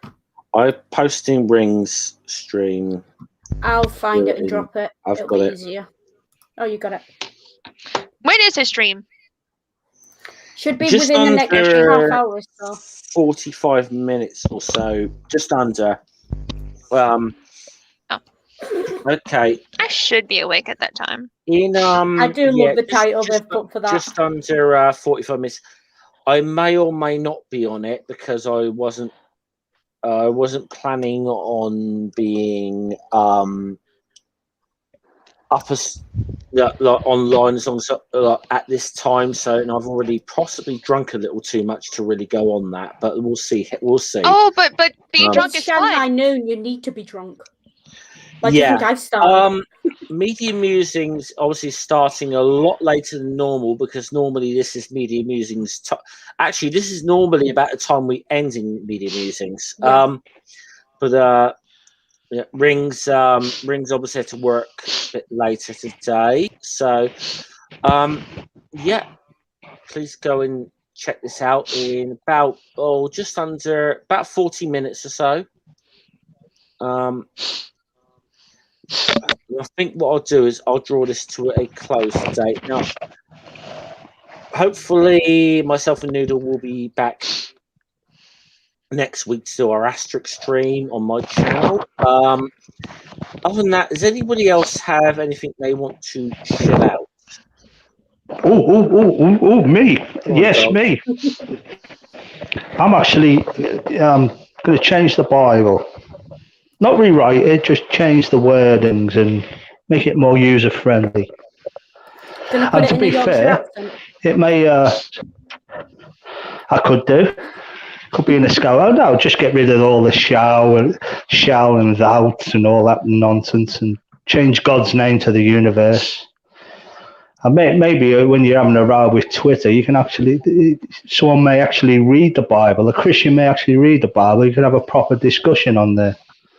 If it's worth reading, just make it more readable, really. That makes sense. Okay. But obviously, have a stream and everyone can weigh in. Okay. But I'll do an initial show first and see how that goes. Okay. It doesn't it off. I don't care. We'll look forward I've just realised. Sorry, Doug. I've just realised your accent, Doug. Where are you from? Originally Liverpool, but I've moved all about the country. I've moved all about the world, to be fair, with my job. But I'm living in Norfolk at the moment. I was going to say, I thought you had a. I thought you had a slightly Liverpool accent. Yeah, but I don't fucking talk like that anymore, do I? Like, you know what I mean, mate? Know what I mean? I dropped that. Plus, I had a stroke. Calm down. Plus, I had a stroke, so that sort of slows your voice down a bit as well. I have to concentrate on my speech a lot. You actually do sound like a friend of mine. Sadly, we lost him a few years ago, called Scouse John, who was a regular in our pub. He's big Evertonian, massively. I'm Evertonian. I would have liked him. The sad thing was, when was the last time? When was it you played Chelsea in the cup final? Shut up. Yeah, no. It was a sad thing. No, the sad thing is he died 2 days before that cup final, and it was this big thing he was looking forward to was Everton. Oh, that's horrible. That was horrible. It was really and even like us, none of us being Everton fans, and we even had one guy, like a regular, who was a Chelsea fan, who even supported Everton on the day because of that, and we all had the whole pub held a minute's silence before the match for John.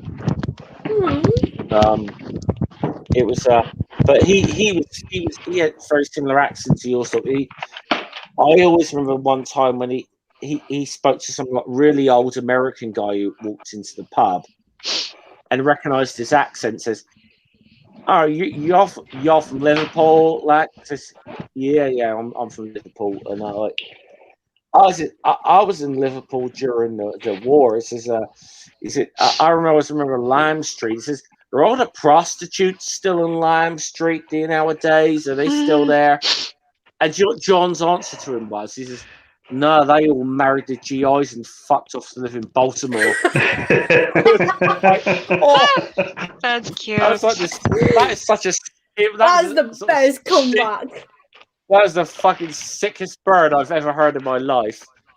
That was fantastic.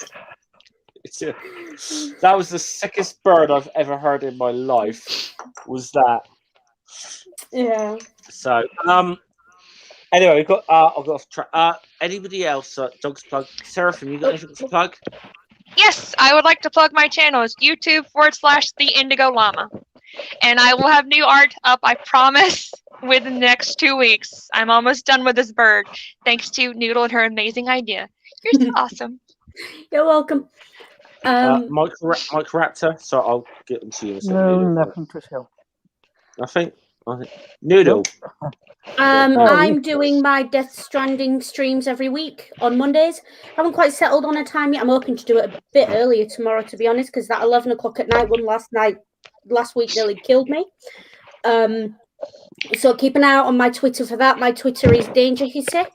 That's where I'll put all my YouTube stuff on. You can also just subscribe to my YouTube channel if you'd like to, which is at Use Your Noodle on YouTube.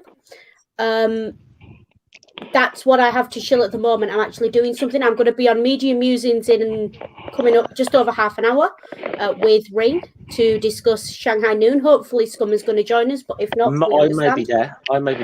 I am still going to be in the audience for that because I fucking love that movie. Yeah, even if I'm not on the stream, I will be in the audience. I guarantee that much. Great movie. I should try and make an effort to come on because I actually watched Shanghai Noon for the first time a couple of days ago. Just actually, get in the mood for this. Right? Oh, I need your reactions to it. But yeah, that's what I've got. I've got a busy weekend here, and that's where I am. I also have a fandom Discord, which is very, very not safe for work. Sorry, not Discord, Twitter, at Discourse Noodle. And if you ever find my fan fictions on AO3, Hissy the Danger Noodle, Dead Dove, do not eat. Please read the tags and please be very careful about anything you read that I've authored or co-authored. But if you enjoy fan fiction, have at it. Can I just say a couple more things quickly? Yeah, go on then, Doug. Yeah, go on. I'd just like to say yes, I'm still here, Sandy, and hi. I tried to get in that early. That's Sandy in the chat, and Noodle is improving on Death Stranding, I must admit. She's getting quite good at the game. Yeah, I went from being, Shit. What does this button do, to I can move. Yep. Only took me 2 hours. Let's just say there's a reason I don't do gaming streams. Okay, so. Wait, what game are we talking about? My internet decided to take a shit. We're talking about me on Death Stranding. I will say, thank you for watching, Doug, first of all, but I will say my entire USP of my gaming stream is I'm not a gamer and I don't know what I'm doing. I also I may do some gaming streams. Maybe because I believe because of the amount of money I have, should we say, been saving from not going to the pub in the last year. I might be I may treat myself to a PS5 in a couple of months, possibly. I have to say, I managed to build this computer from a year's worth of bus fare. Yeah. So it is doable. Yeah, if I can treat myself to a PS5 or something, we'll see what we can do. We'll work that out. We'll work that out as and when. Oh, I want to see you play something like Skyrim. With Seraphim. Oh. I still have a PS3 now. I didn't even get a PS4, so I'm going to go straight to a PS5 if I get something. Right, as for me, what do I have to show? I may possibly do another one of my Twitter streams next week. I think possibly the next Twitter stream may be Marjorie Taylor Greene. I think we'll go for her Twitter. That might be an interesting one. Someone's also suggested as a possible future one, David Silverman's Twitter, Because hey, you know, which might be like, hey, we've gone after No. I've gone after a lot of Christians. Maybe we should go after one of our own here as well. As David Silverman's becoming atheist Twitter edgelords, you know. If you're going to do that, though, you've also got to go after Dawkins, haven't you? Is it Dawkins? Hawkins? Dawkins? Richard Dawkins, yeah. That's the one. Dawkins. That's possible. But Silverman's become the sort of latest atheist Twitter edgelord, so don't want to just let someone's cracking. Is that you, dog? What? Oh, someone was like crackling real bad a second ago. Oh no, it's not me. Okay, I don't know what's going on there, but it seems like so mate, that I'm definitely always looking for people to get on for interviews as well. So anyone's got an interesting story to tell was up for that. I will say last interview I had was, and I see she's in the chat, the African Humanist, which was I really enjoyed talking to her. So I'm looking to do more one-on-one interviews like that as well, and might start reaching out to some people in a more immediate community for some one-on-one chats or something as well over the next couple of months. But other than that, that's kind of where I'm going. And oh, by the way, I also have a Patreon. Link for that is in the description to this video. So other than that, I will say, please go over to One Ring's channel in about 30 minutes for a bit of Shanghai Noon. And apparently, John Wayne is not a good cowboy name. Chang Wong is not a good name for a cowboy. Yeah. What's your real name? Or White Earp? Okay. Okie doke. So, see you guys later. Okie doke. See ya. Take care. Bye. Bye.